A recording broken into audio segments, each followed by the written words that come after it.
దేవుని పరిశుద్ధ నామాని స్తోత్రాలు. ఈ పునరుద్ధాన ఆరాధనకు వచ్చిన మీకు అందరికీ నిండు మనసుతో ప్రేమ వందనాలు. దేవుడు మిమ్మల్ని మీ కుటుంబాలను దీవించి కాపాడునుగాక. ఆమేన్. ప్రసంగి గ్రంథం 8వ అధ్యాయం 1వ వాక్యం. జ్ఞానులతో సములైన వారు ఎవరు?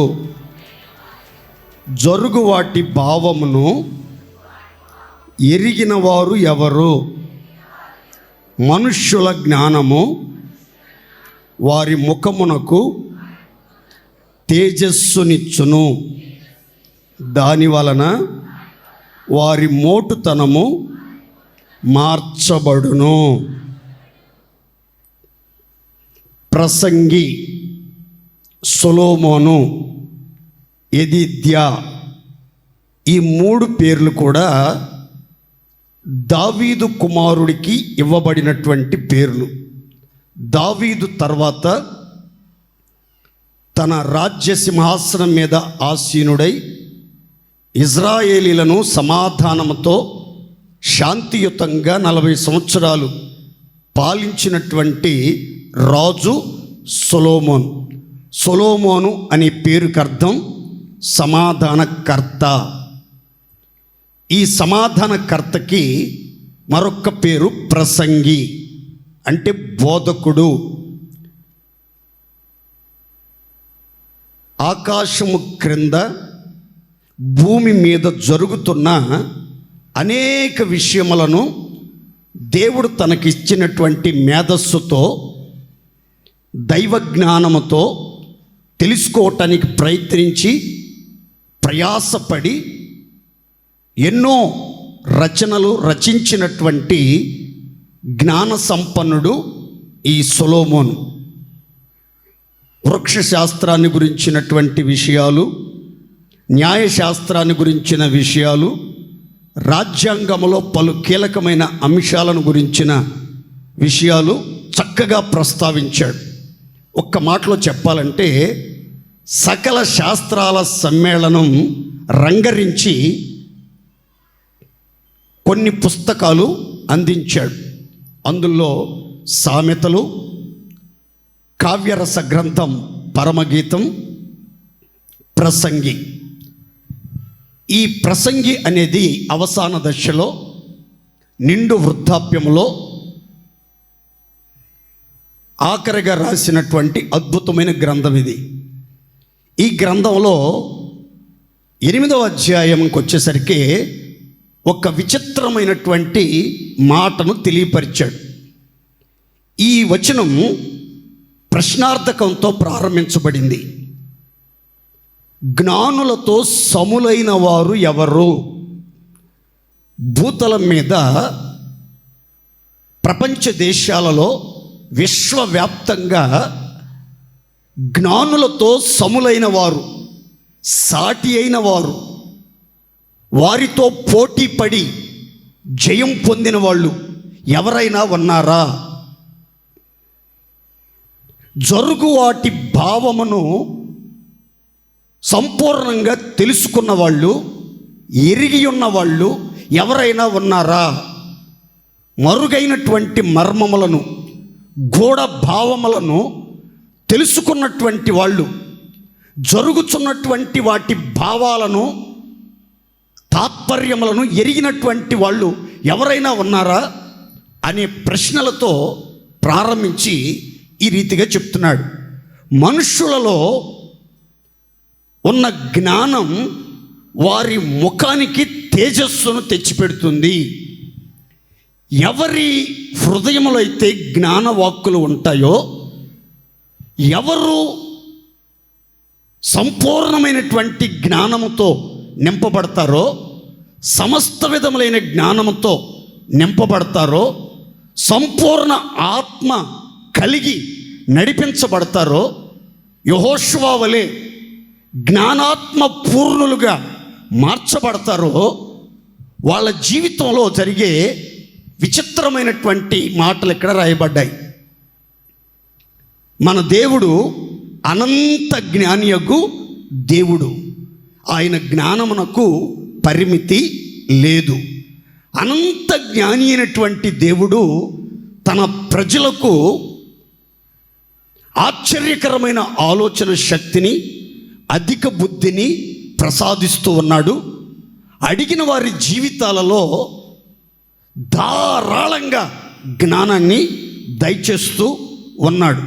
ఆయన ఇచ్చే జ్ఞానం విశేషమైనటువంటి జ్ఞానమని, శత్రువులను మించిన జ్ఞానమని, శ్రేష్టమైనటువంటి జ్ఞానమని బైబిల్ గ్రంథం చెప్తుంది. ఈ జ్ఞానులతో పోటీ పడేవాళ్ళు, జ్ఞానులతో సమంగా నిలబడాలని ఆశ కలిగిన వాళ్ళు ఎవరు అనేది ఒక ప్రశ్న. ఈ జ్ఞానం కలిగినటువంటి వ్యక్తుల యొక్క జీవితం ఎంత సుందరంగా ఉంటుంది, చూడ ముచ్చటగా ఉంటుంది అనే సమాధానం. మనుష్యుల యొక్క జ్ఞానమట వారి ముఖానికి తేజస్సును తెచ్చిపెడుతుంది. అంటే మన జీవితంలో మన ముఖాలు తేటగా ఉండాలి, తేజరెల్లాలి, ప్రకాశవంతంగా కనబడాలి, కాంతిమయంగా ఉండాలి అని మీరు కోరుకుంటే మీ ముఖాలు వాడిపోకుండా, కృషించిపోకుండా, కాంతిహీనంగా కళతప్పిన ముఖాల్లాగా కాకుండా కళకళలాడుతూ జీవకళ ఉట్టిపడేటట్లు, తేజస్సుతో తేజరిలేటట్లు మీ ముఖాలు కనబడాలి అని అంటే మీ గుండెల నిండా జ్ఞానం ఉండాలి. అది రక్షణ జ్ఞానం, అది దైవ జ్ఞానం, అది భవిష్యత్తు జ్ఞానమై ఉండాలి. రక్షణ జ్ఞానం, దైవ జ్ఞానం, భవిష్యత్తు జ్ఞానం ఎవరి హృదయంలో ఉంటుందో వాళ్ళ ముఖాలు తేజరిల్లుతాయి. మరో విచిత్రమైన మాట, ఆ జ్ఞానమట వారిలో ఉన్నటువంటి మోటుతనాన్ని, మొండితనాన్ని, మూర్ఖత్వాన్ని తొలగించి వాళ్ళని ఆశీర్వాదకరమైనటువంటి వ్యక్తులుగా మారుస్తుంది. జ్ఞానం తేజస్సునివ్వటమే కాకుండా వాళ్ళల్లో ఉన్నటువంటి మోటుతనం మార్చివేస్తుంది అనే ఒక మాట రాయబడింది. మోటుతనం అంటే ఏంటి మీకు వివరంగా చెప్తాను. కాలేబు సంతతిలో పుట్టినటువంటి వాడు భాగ్యవంతుడు, సిరి సంపదలతో, మణులు మాణిక్యాలతో, అష్టైశ్వర్యాలతో తులతూగుతున్నటువంటి వ్యక్తి. అతని పేరు నాబాలు. అతని యొక్క మోటుతనం అతని గుణాన్ని సూచించుచున్నది అని బైబిల్ చెప్తుంది. మోటుతనము అనేది గుణము లేదా స్వభావము అని అర్థం. మీ జీవితంలో సహజ సిద్ధంగా వచ్చినటువంటి స్వభావం మారిపోవాలి, బుద్ధి మారాలి, గుణం మారాలి, అంతరంగ స్వభావం అద్భుత రీతిగా నూతనపరచబడి ఒక ప్రత్యేకమైన రీతిలో మార్పు చెందాలి అని అంటే మనం జ్ఞానాత్మపూర్ణులుగా మార్చబడాలి. సమస్త విధములైనటువంటి జ్ఞానంతో నింపబడాలి. జ్ఞాన సంపూర్ణులుగా మనం మార్చబడాలి. ఆ సంపూర్ణమైనటువంటి జ్ఞానం, సమస్త విధములైనటువంటి జ్ఞానం, సంపూర్ణ ఆత్మ నిశ్చయత కలిగినటువంటి వ్యక్తులుగా మనం జీవించినప్పుడు తప్పనిసరిగా మన జీవితంలో మన ముఖ వర్చస్సు తేజరిల్లుతుంది. మన మోటుతనం మార్చబడి సంఘములో, సమాజంలో, ఇంటిలో, ఆఫీసులో, హాస్పిటల్లో ఎక్కడ అడుగు పెడితే అక్కడ మనం ఒక ప్రత్యేకమైన ఆకర్షణగా, ఆశీర్వాదానికి ఆస్పదంగా ఉండేటట్లు దేవుడు తన కార్యములను నూతనపరచునుగాక. గట్టిగా చెప్పండి హల్లెలూయా. జ్ఞానులతో సములైన వారు ఎవరు? ఆ జ్ఞానులు ఎవరు అనంటే ఎవరి హృదయంలో జ్ఞానం ఉంటుందో వాళ్ళ ముఖం తేజరిల్లుతుంది, వారి మోటుతనం మార్చబడుతుంది. ఒక్క మాట మీకు వివరంగా చెప్తాను చూడండి. అతని పేరు స్టెఫన్.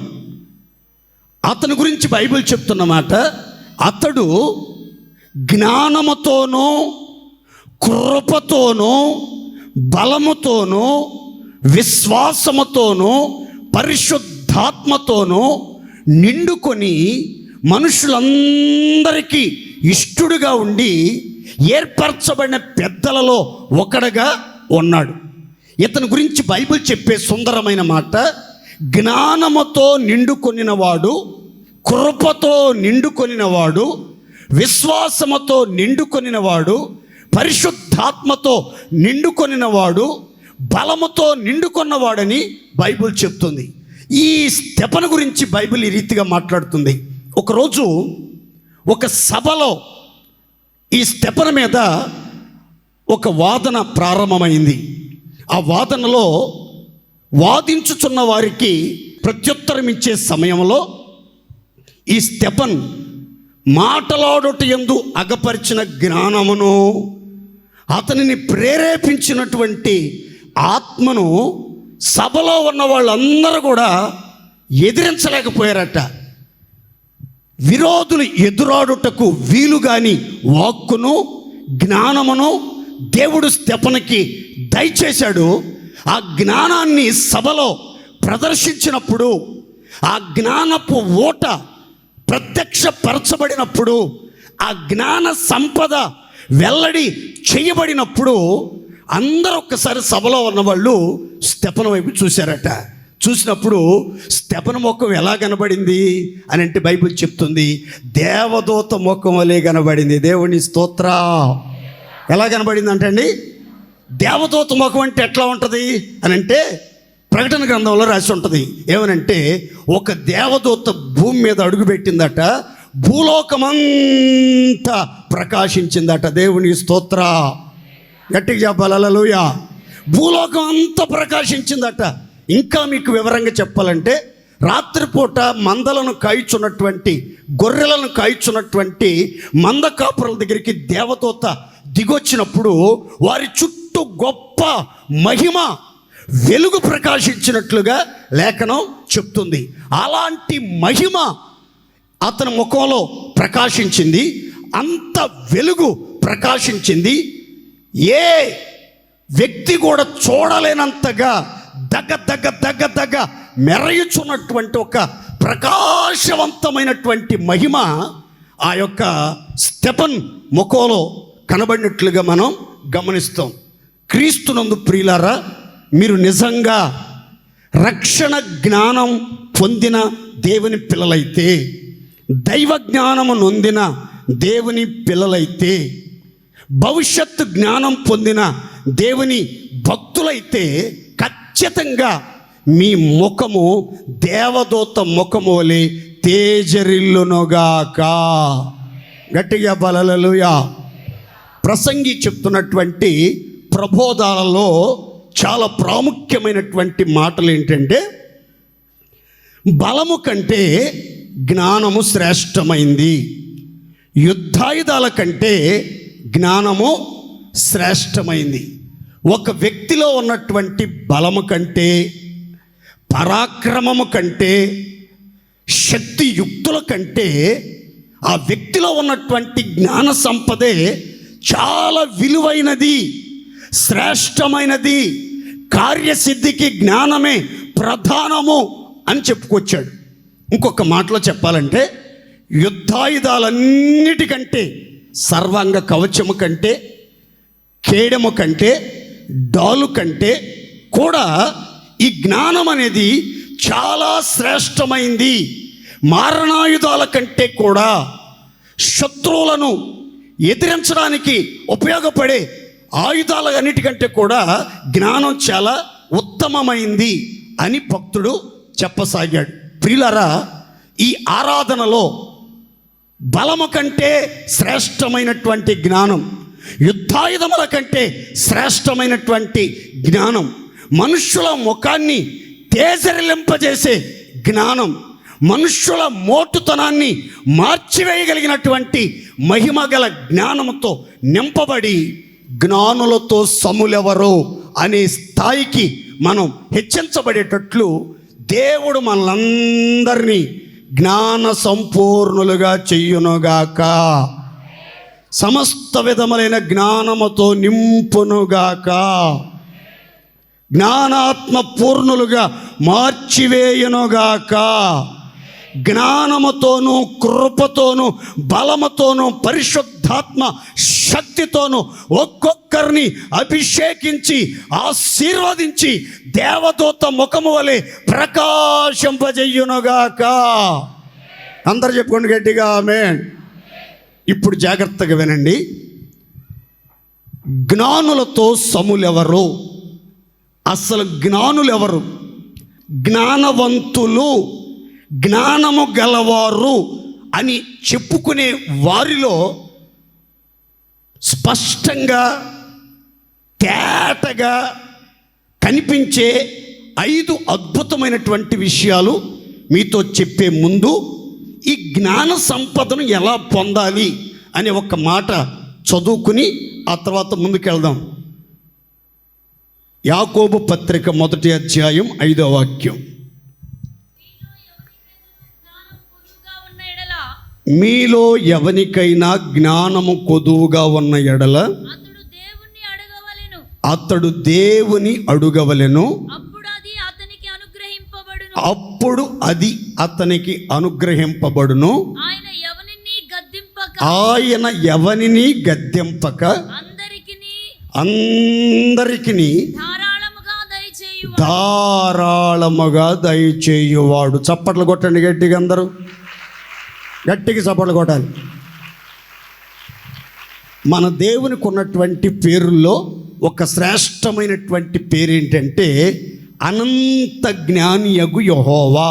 మన దేవుని పేరు అనంత జ్ఞాని అని బైబిల్ చెప్తుంది. ఆయన గురించి బైబిల్లో యాకోబు రాస్తాడు, మీలో ఎవనికైనా, చిన్నపిల్లలకైనా, యవ్వనస్తులకైనా, కుటుంబ సభ్యులకైనా, గృహస్థులకైనా, వృద్ధులకైనా, జ్ఞాపక శక్తిని కోల్పోతున్నటువంటి వారికైనా, కొంచెం బుర్ర తక్కువ వాళ్ళకైనా, బుర్రలో గుజ్జు తక్కువైన వాళ్ళకైనా, జ్ఞానం కొదువుగా ఉంటే, జ్ఞానం తక్కువగా ఉంటే, జ్ఞానం తరిగిపోతూ ఉంటే, వయసు పెరుగుతున్నా జ్ఞానం పెరగకుండా, అన్ని విషయాలలో జ్ఞానోదయం కలగకుండా అజ్ఞానముతో మంద బుద్ధితో నడిపించబడుతూ ఉంటే మీరు దేవుణ్ణి అడగండి, దేవుణ్ణి అడగండి, అడిగిన వాళ్ళకైన జ్ఞానం దయచేస్తాడు అని చెప్తూ అక్కడ రాసిన మాట, ఆయన సందేహించక అడుగువారి జీవితాలలో అడిగేవారందరికీ, కొందరికి అని రాయబడలేదండి, అందరికీ జ్ఞానమును ధారాళంగా దయచేస్తాడు. దేవుని స్తోత్ర. ఎలా దయచేస్తాడట? అరకొరగా దయచేయడు. కొంచెం జ్ఞానం ఇచ్చి చూద్దాము, ఆ తర్వాత మరి కొంచెం జ్ఞానం ఇచ్చి చూద్దాము అన్నట్లు కాకుండా ధారాళంగా కావలసినంత సమస్త విధములైన జ్ఞానం, సంపూర్ణమైనటువంటి జ్ఞానం, సమస్త విధములైనటువంటి జ్ఞానాన్ని దేవుడు ధారాళంగా దయచేస్తాడు. కనుక మీ పిల్లలకి జ్ఞానం కొదువుగా ఉన్నట్లు మీరు గుర్తుపడితే, చదువుతున్నారండి కానీ పరీక్షల్లో సరి అయిన మార్కులు, కష్టానికి తగిన ఫలితం కనబట్టలేదు అని మీకు అనిపిస్తే, మీరు మోకరించి వారానికి ఒక్కసారైనా ఉపవాసం ఉండి కడుపు కాల్చుకుని నడుం కట్టుకుని కన్నెలతో ప్రార్థన చేసి, ప్రభువా నా కన్న బిడ్డలకి జ్ఞానం ధారాళంగా దయచేయండి ప్రభువా, అందరికీ జ్ఞానం ధారాళంగా దయచేస్తానన్నావు కదా దేవా, నా బిడ్డకి జ్ఞానం ఇవ్వండి అని మీరు అడగగలిగితే విశ్వాసంతో ఖచ్చితంగా నీ ప్రార్థన ఆలకించిన దేవుడు, అడిగిన వారు అందరికీ అనంత జ్ఞాని అయిన దేవుడు ధారాళంగా జ్ఞానం దయచేయునుగాక. విశ్వాసంతో చెప్పుకోండి గట్టిగా హల్లెలూయా, హల్లెలూయా. జ్ఞానం అనేది చాలా అవసరం. చదువుకునే పిల్లలకే కాదు, కుటుంబాన్ని కట్టే ఇంటి ఇళ్ళకి జ్ఞానం అవసరం, ఉద్యోగాలు చేసేవారికి జ్ఞానం అవసరం, కష్టపడి పనిచేసే వాళ్ళకి జ్ఞానం అవసరం, వ్యాపారాలు చేసే వాళ్ళకి జ్ఞానం అవసరం. ఈ జనజీవన స్రవంతిలో బ్రతుకు తెరువు కోసం ఏదో ఒక పని వెతుక్కొని ఆ పనిలో కొనసాగుతున్న ప్రతి ఒక్కరికి ఆయా సమయాలలో, సందర్భాలలో సమయోచితమైన జ్ఞానం, అనుకూలమైనటువంటి జ్ఞానం అవసరం. కనుక సమయోచితమైన జ్ఞానం కోసం, సమస్త విధములైనటువంటి జ్ఞానం కోసం, ఇంటిని కట్టుకునే జ్ఞానం కోసం, పనులను కార్యములను చక్కదిద్దుకునే జ్ఞానం కోసం, న్యాయం తీర్చే జ్ఞానం కోసం, తగిన జ్ఞానం కోసం మీరు ప్రతిరోజు దేవుని సన్నిధిలో విశ్వాసంతో అడగండి. అడిగిన వారందరికీ జ్ఞానం ధారాళంగా కుమ్మరించబడునుగాక. ఈ జ్ఞానం కలిగినటువంటి వ్యక్తులు, జ్ఞానముతో నిండి ఉన్నటువంటి వ్యక్తులు, జ్ఞానము చేత నడిపించబడుతున్నటువంటి వ్యక్తులను మనం ఎలా గుర్తుపడతాం? ఎవరు జ్ఞానులు, ఎవరు జ్ఞాన సంపూర్ణులు అనే వివరాలు నేను చెప్తాను లేఖనంలో నుంచి. మీరు జ్ఞానులో అజ్ఞానులో, బుద్ధిమంతులో బుద్ధిహీనులో, వివేకులో అవివేకులో మిమ్మల్ని మీరే పరీక్షించుకుని ఆ జ్ఞానం కోసం, జ్ఞాన నేత్రం తెరవబడేదాని కోసం మీరు ప్రార్థన చేసుకుని చక్కని జ్ఞానముతో నిండుకొని మీరు తేజరిల్లుతో ఆశీర్వాదకరంగా మీ జీవితాన్ని కొనసాగించుదురుగాక. మొదటి మాట, సామెతల గ్రంథం 1వ అధ్యాయము 5వ వాక్యం. సామెతల గ్రంథం 12వ అధ్యాయం 15వ వాక్యం. జ్ఞానము గలవాడు విని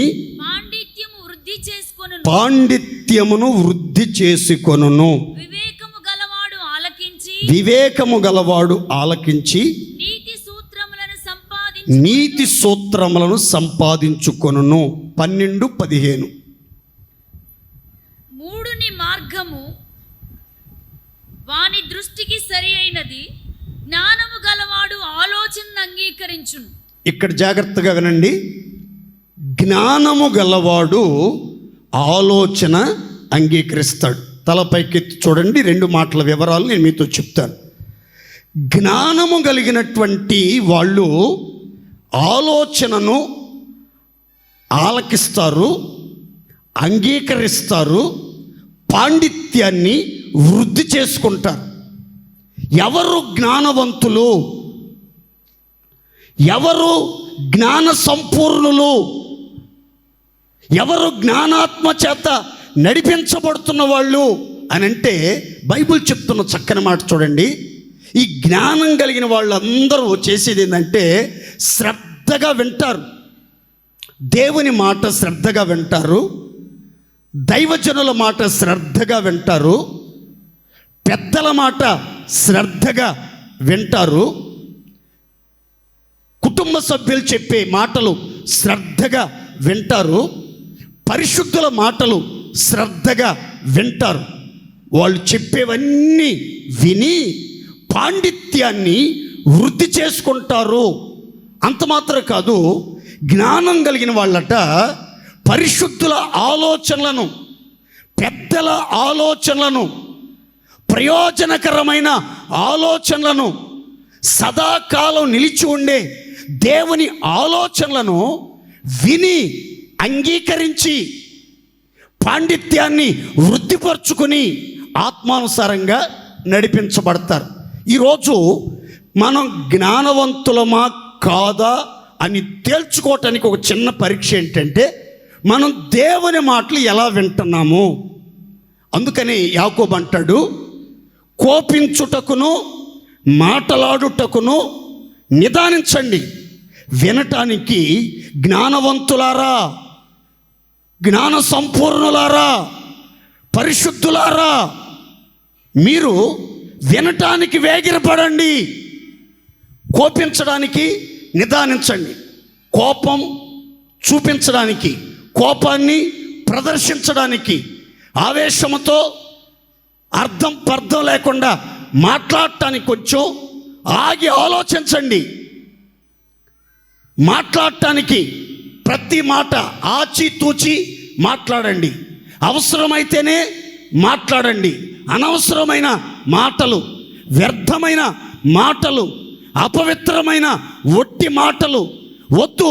వాటిని కొంచెం నిదానించండి. అవసరం లేకుండా మోగోళ్ళలాగా ఉండండి. మౌనంగా ఉండటానికి ప్రయత్నం చేయండి. కానీ వినటానికి మాత్రం బీ రెడీ. ఎప్పుడు సిద్ధంగా ఉండాలి. ఎప్పుడు ఆశతో ఎదురు చూడాలి. వేగిరపడాలి, తొందరపడాలి. నేను దేవుని స్వరం వినాలి. పరిశుద్ధుల ద్వారా దేవుడు నాతో మాట్లాడే ఆయన సంకల్పం, ఆయన ప్రణాళిక, ఆయన ఏర్పాటును నేను వినాలి. ఆయన ఆలోచనలు నేను వినాలి అని వేగిరపడతా, తొందరపడతా ఉంటారట.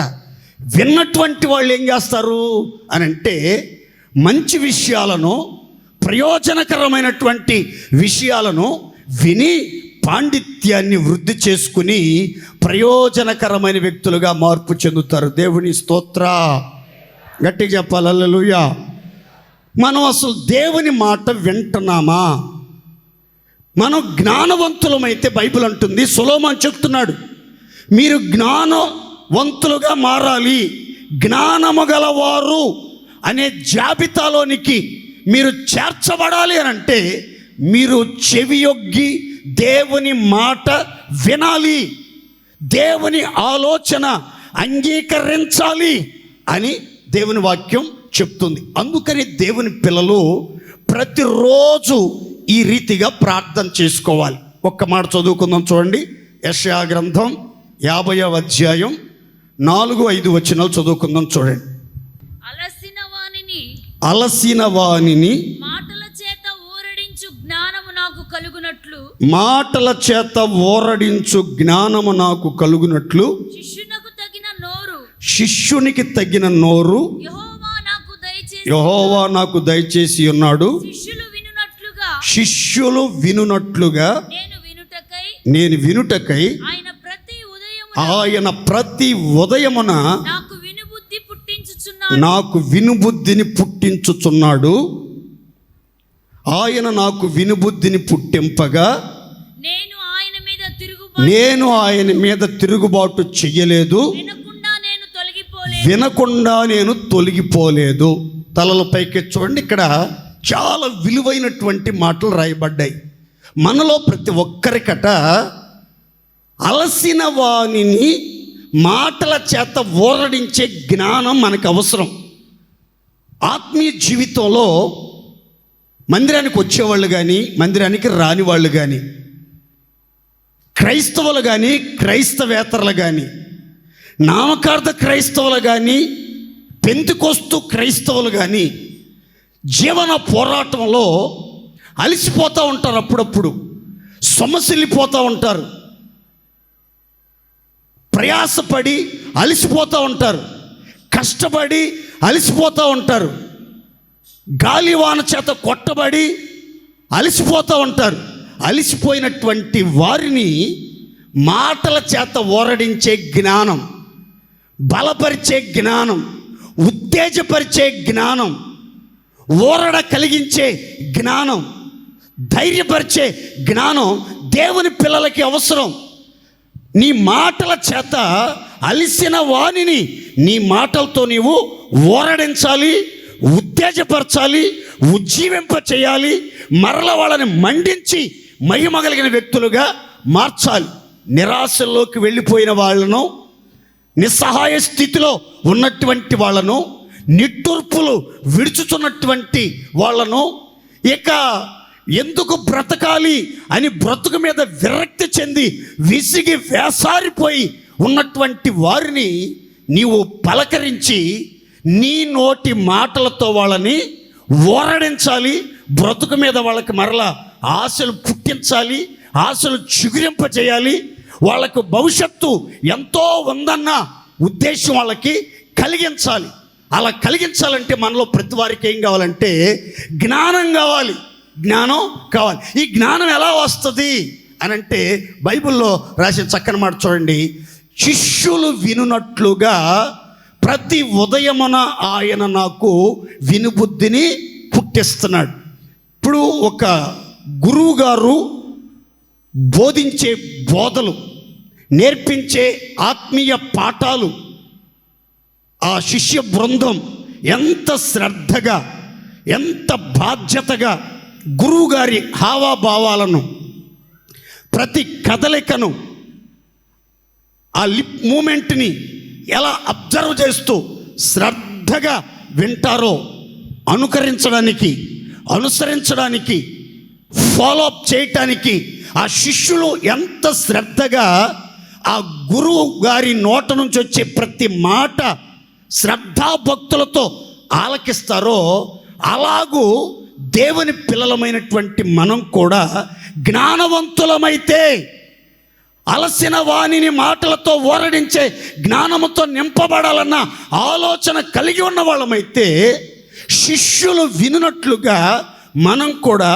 వినుబుద్ధి కోసం మనం ప్రార్థన చేసుకోవాలి. వినుబుద్ధి కోసం ప్రార్థన చేసుకోవాలి. ఇక్కడ చూడండి, ఆయన నాకు ప్రతి ఉదయమున వినుబుద్ధి పుట్టింపగా నేను ఆయన మాట వినకుండా నా చెవిని తొలగించుకోలేదు, నేను ఆయన మీద తిరుగుబాటు చెయ్యలేదు. చాలా సందర్భాలలో దేవుడు మనకు వినుబుద్ధిని పుట్టించినా మనం వినకుండా చెవిని తొలగించుకోవటం, పెడచెవిని పెట్టటం, నిర్లక్ష్య పెట్టటం, శ్రద్ధగా వినకపోవటం, బాధ్యతగా వినకపోవటం, నాకు కాదులే ఈ మాట అన్నట్లుగా వదిలేయటం జరుగుతూ ఉంటుంది. కొంతమంది ఆ మాటల మీద, వినుచు ఉన్న మాటల మీద, చెప్పబడుతున్న మాటల మీద, బోధించబడుతున్న బోధల గురించి తిరుగుబాటు చేసేవాళ్ళు కూడా ఉంటారు. అయితే ఇక్కడ చెప్తున్నటువంటి ప్రవచన వాక్యం ఏంటంటే, ఆయన ప్రతిరోజు జ్ఞాన సంపన్నుడైన నాకు వినుబుద్ధిని పుట్టించాడు. శిష్యులు ఎలా వింటున్నారో అలా వినే భాగ్యం నాకు ప్రసాదించాడు గనక వినకుండా నేను తొలగిపోలేదు, ఆయన మీద ఎన్నడూ తిరుగుబాటు చేయలేదు. ఇలాగూ మీరు శిష్యునికి తగినటువంటి, శిష్యులు వినేటట్లుగా మీరు వినగలిగితే, శిష్యులు వినుబుద్ధి పుట్టించినట్లుగా మీకు కూడా దేవుడు వినుబుద్ధిని పుట్టించినట్లయితే మీరు శ్రద్ధగా వినాలి. ఏ రోజు దేవుని మీద తిరుగుబాటు చేయకూడదు. అలా విని ఆలోచనను అంగీకరించి వాటి ప్రకారం జీవించిన వాళ్ళు ఏం చేసుకుంటారని రాసిందంటే బైబిల్లో, పాండిత్యమును వృద్ధి చేసుకొందురుగాక. మనం దేవుని మాటలు శ్రద్ధగా వినాలి, దేవుని ఆలోచనలు శ్రద్ధగా వినాలి, పెద్దల ఆలోచనలు శ్రద్ధగా వినాలి. విన్న తర్వాత జ్ఞానం కలిగిన మనం అంగీకరించి ఆ దిశగా మనం నడిపించబడాలి. ఎందుకు నేను మీకు 2 రెఫరెన్స్లు ఇచ్చాను ప్రారంభంలోనంటే, ఇప్పుడు చెప్పబోయే సందర్భం మీకు క్లియర్గా అర్థమవుతుంది. చూడండి, రాజుల మొదటి గ్రంథం 12వ అధ్యాయం 13వ వాక్యం చదువుకుందాం. అప్పుడు రాజు పెద్దలు చెప్పిన ఆలోచన నిర్లక్ష్య పెట్టి యవ్వనస్తులు చెప్పిన ఆలోచన చొప్పున వారికి కఠినముగా ప్రత్యుత్తరమిచ్చి ఇట్లు ఆజ్ఞాపించను. తలల పైకి చూడండి, మీకు వివరంగా చెప్తాను. ఇశ్రాయేలీల సర్వ సమాజానికి మొట్టమొదటి రాజు పేరు ఏం పేరో చెప్పండి? సౌలు. ఎన్ని సంవత్సరాలు పరిపాలించాడు? 40 సంవత్సరాలు. ఆ తర్వాత రాజు ఎవరు? దావీదు. ఆయన ఎన్ని సంవత్సరాలు పరిపాలించాడు? 40 సంవత్సరాలు. దావీదు తర్వాత రాజు ఎవరు? సొలొమోను. ఆయన ఎన్ని సంవత్సరాలు పరిపాలించాడు? 40 సంవత్సరాలు పరిపాలించాడు.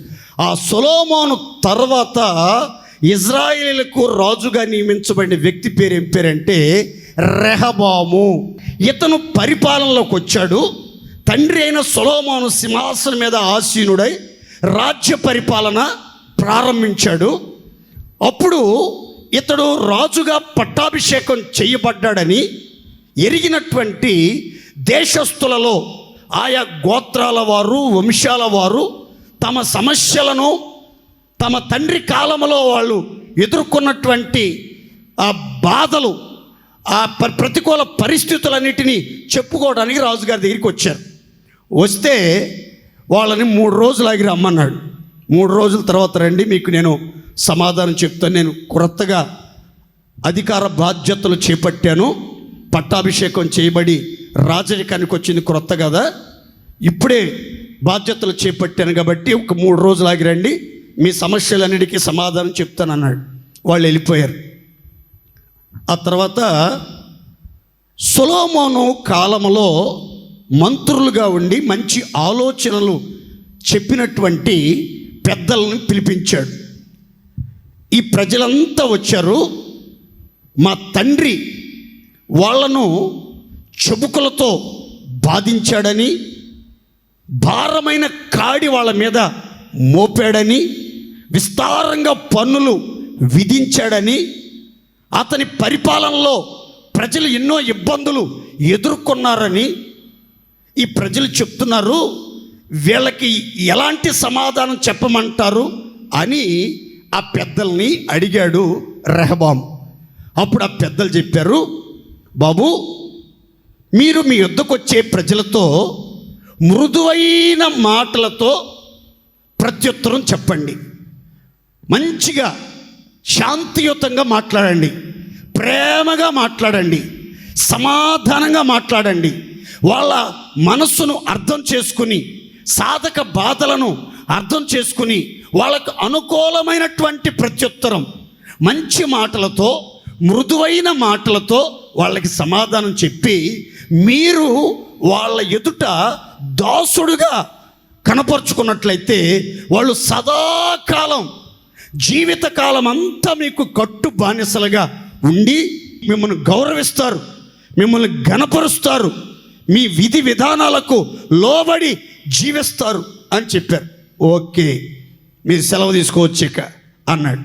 ఆ తర్వాత తనతో కూడా ఎదిగిన యవనస్తుల్ని, కొంతమందిని, చదువుకున్న వాళ్ళని, పట్టభద్రులైనటువంటి వాళ్ళని, జ్ఞానవంతులు అని పేరు ప్రఖ్యాతులు పొంది ప్రజ్ఞా వివేకాలు కలిగినటువంటి వాళ్ళని పిలిపించాడు.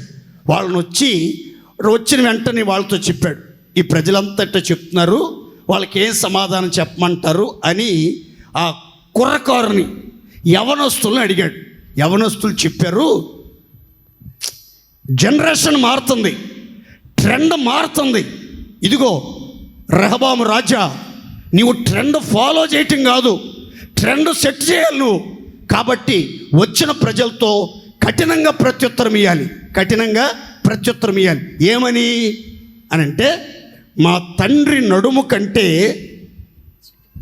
నా చిటికిన వేలు చాలా బరువైంది, మా తండ్రి కాడి కంటే నేను బలమైన కాడి మీ మీద ఉంచబోతున్నాను. మా తండ్రి గారు మిమ్మల్ని చెబుకలతో పొడిచాడు, కానీ ఒక్కొక్కడిని కొరడాలతో చెండాడతా తోలొలుస్తా, తేడా వచ్చిందంటే అని చెప్పండి, భయపడిపోతారు, దెబ్బకి సరెండర్ అయిపోతారు అని చెప్పారు కుర్రకారు. క్రొత్తగా అధికారంలోకి వచ్చినటువంటి రెహబాముకి పెద్దలు చెప్పిన ఆలోచన, పెద్దలు ఇచ్చిన సలహా, మంచి మాటలు అంతగా రుచించల. యవనస్తులు చెప్పిన ఆలోచన ప్రకారమే వచ్చిన ప్రజలకి కఠినంగా ప్రత్యుత్తరం ఇచ్చరికి ప్రజలు చాలా బాధపడ్డారు. ప్రజలలో, రాజ్యంలో తిరుగుబాటు వచ్చింది. రాజ్యం చిన్న భిన్నంగా మార్చబడినట్లుగా, ఇజ్రాయేలీలందరూ చాలా ఇబ్బందులు ఎదుర్కొన్నట్లుగా బైబిల్ గ్రంథం అధికారాన్ని కోల్పోయాడు, ప్రజలకు దూరమయ్యాడు, బాధ్యతలకు దూరమయ్యాడు, తండ్రి అప్పగించిన రాజ్యాన్ని సరిగా పాలించలేనటువంటి వ్యక్తిగా చరిత్రలో నిలిచాడు. కారణం ఏంటి అని అంటే, జ్ఞానం కొదువైంది. ఇతడు నిజంగా జ్ఞానవంతుడైతే ఆలోచన విని అంగీకరించి పెద్దలు చెప్పిన ఆలోచన ప్రకారం వచ్చిన ప్రజలతో మృదువైన మాటలతో ప్రత్యుత్తరం ఇచ్చి వాళ్ళకి అనుకూలంగా సమాధానం చెప్పి వాళ్ళ కాడి బరువును తగ్గించి వాళ్ళ భారాలు తగ్గించి, వాళ్ళ పన్ను తగ్గించి, వాళ్ళ అవస్థల్లో నుంచి వాళ్ళు విడుదల పొందేటట్లు వాళ్ళ ప్రయోజనకరమైన పథకాలు వాళ్ళకి ఇచ్చి వాళ్ళ మన్నలను పొందేవాడు. కానీ ఇతడు ఏం చేశాడంటే పెద్దల ఆలోచన అంగీకరించలేదు. వాళ్ళ మాట విన్నట్టుగా విన్నాడే కానీ అసలు చెవిలో పెట్టుకోకుండా ఉన్నాడు. అతని హృదయ గర్వాన్ని బట్టి చేతులారా రాజ్యాన్ని, అధికారాన్ని, ఘనతని పోగొట్టుకున్నట్లుగా చరిత్ర చెప్తుంది. నా ప్రియమైన దేవుని బిడ్డలారా, దేవుడు మీకు ఇచ్చిన ఉద్యోగమైన, ఘనతైన, ఆధిక్యతైన, అధికారమైన ఏదైనా కాపాడుకోవాలి అని అంటే మీరు నిజంగా జ్ఞానం కలిగిన వాళ్ళైతే పెద్దల మాట సద్దన్న మూటన్నట్లుగా మీరు పెద్దల ఆలోచన చక్కగా వినండి, పరిశుద్ధుల ఆలోచన చక్కగా వినండి, దేవుని మాట శ్రద్ధగా వినండి. విన్న తర్వాత మీరు ఏం చేస్తారంటే పాండిత్యాన్ని వృద్ధి చేసుకుని జ్ఞానయుక్తంగా నడుచుకోండి. మీరు, మీ కుటుంబాలు, మీకు ఇచ్చిన అధికారం, ఉద్యోగం, పదవి సమస్తం భద్రపరచబడి అన్ని విషయాల్లో ఆశీర్వదించబడుదురుగాక. మొదట గుర్తుపెట్టుకోండి, జ్ఞానం కలిగిన వాళ్ళు చేసే మొదటి లక్షణం ఏంటంటే, వాళ్ళలో ఉన్న మొట్టమొదటి లక్షణం ఏంటంటే, జ్ఞానం గల వాళ్ళు దేవుని మాటలైనా, పరిశుద్ధుల మాటలైనా, పెద్దల మాటలైనా, తల్లిదండ్రుల మాటలైనా, మేలు కోరే శ్రేయోభిలాషుల మంచి మాటలైనా శ్రద్ధగా వింటారు. వాళ్ళ మాటలు వింటారు, ఆలోచన వింటారు, అంగీకరించి ఆ దిశగా పాండిత్యాన్ని వృద్ధిపరుచుకుని అన్ని విషయాలలో ఆశీర్వదించబడుదురుగాక. గట్టిగా హల్లెలూయా. రెండో మాట చెప్తాను, జాగ్రత్తగా గమనించండి. సామెతల గ్రంథం 14:16.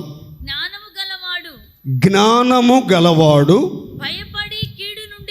భయపడి కీడు నుండి తొలగును, బుద్ధిహీనుడు విర్రవీగి నిర్భయముగా తిరుగును. తలలు పైకి చూడండి. ఇక్కడ రెండు క్యారెక్టర్లు మనకి కనబడుతున్నాయి, రెండు మాటలు మనకి వినబడుతున్నాయి. ఏంటి ఆ రెండు మాటలు అని అంటే, జ్ఞానము గలవాడు భయపడి కీడు నుండి, ప్రతి విధమైన కీడు నుండి, ప్రతి విధమైన నాశనము నుండి, ప్రతి విధమైన యుద్ధము నుండి, ప్రతి విధమైన ప్రతికూల పరిస్థితుల్లో నుంచి తొలగిపోతాడు. కీడు అనే చోట ఇంగ్లీష్లో చాలా చక్కని మాట రాయబడింది. దానికి పర్యాయ పదాలు ఏంటంటే భయము, ప్రమాదము, ఆపద, నష్టము, నాశనము అనే పదాలు ఉపయోగించబడ్డాయి. చూడండి, ఇక్కడ జ్ఞానం మీకున్నట్లయితే, మీరు జ్ఞాన సంపన్నులైతే, జ్ఞానాత్మ పూర్ణులుగా మార్చబడిన వాళ్ళైతే, జ్ఞానముతో నిండుకొని, కృపతో నిండుకొని, బలముతో నిండుకొని, అభిషేకముతో నిండుకున్నటువంటి వ్యక్తులైతే జరుగుతున్న సంగతులను బట్టి భయానికైనా, కీడుకైనా, ఆపదకైనా, ప్రమాదానికైనా భయపడి ఆ కీడులోంచి తొలగిపోతారు, అపాయంలోంచి తొలగిపోతారు, ప్రమాదంలోంచి తొలగిపోతారు, తీవ్రమైన గొడవల్లో నుంచి, కలహాల్లో నుంచి, ప్రతికూల పరిస్థితుల్లోంచి తొలగిపోతారు. అయితే బుద్ధిహీనుడు, అజ్ఞాని, అవివేకి ఏం చేస్తున్నాడు? విర్రవీగి, తల ఎగరేసి, పళ్ళు నూరి, తలలు ఊపుచూ నిర్భయంగా తిరుగుతున్నాడట. ఏం కీడొచ్చిద్దో చూస్తా, ఏ భయం నన్నేం చేసిద్దో చూస్తా, ఏ ప్రమాదం నన్నేం చేసిద్దో చూస్తా, ఎవరు నన్నేం చేస్తారో చూస్తా అని ఆ కీడుకి ఎదురెళ్తున్నాడట, ప్రమాదానికి ఎదురెళ్తున్నాడట, భయానికి ఎదురెళ్తున్నాడట, శత్రు యొక్క బలమైన దాడికి ఎదురుగా వెళ్తున్నాడు.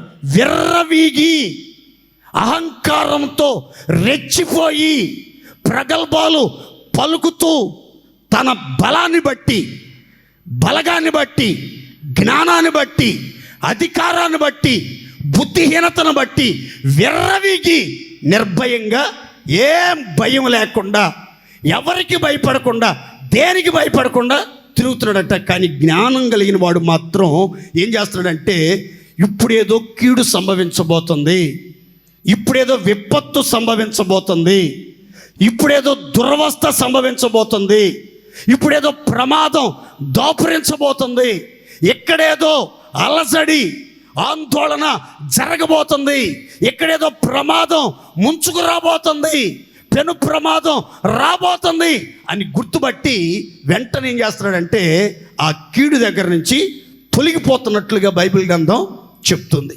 మీకు అర్థం అవటానికి 2 పాయింట్లకి 2 చక్కని సందర్భాలు చెప్తాను, శ్రద్ధగా వినండి.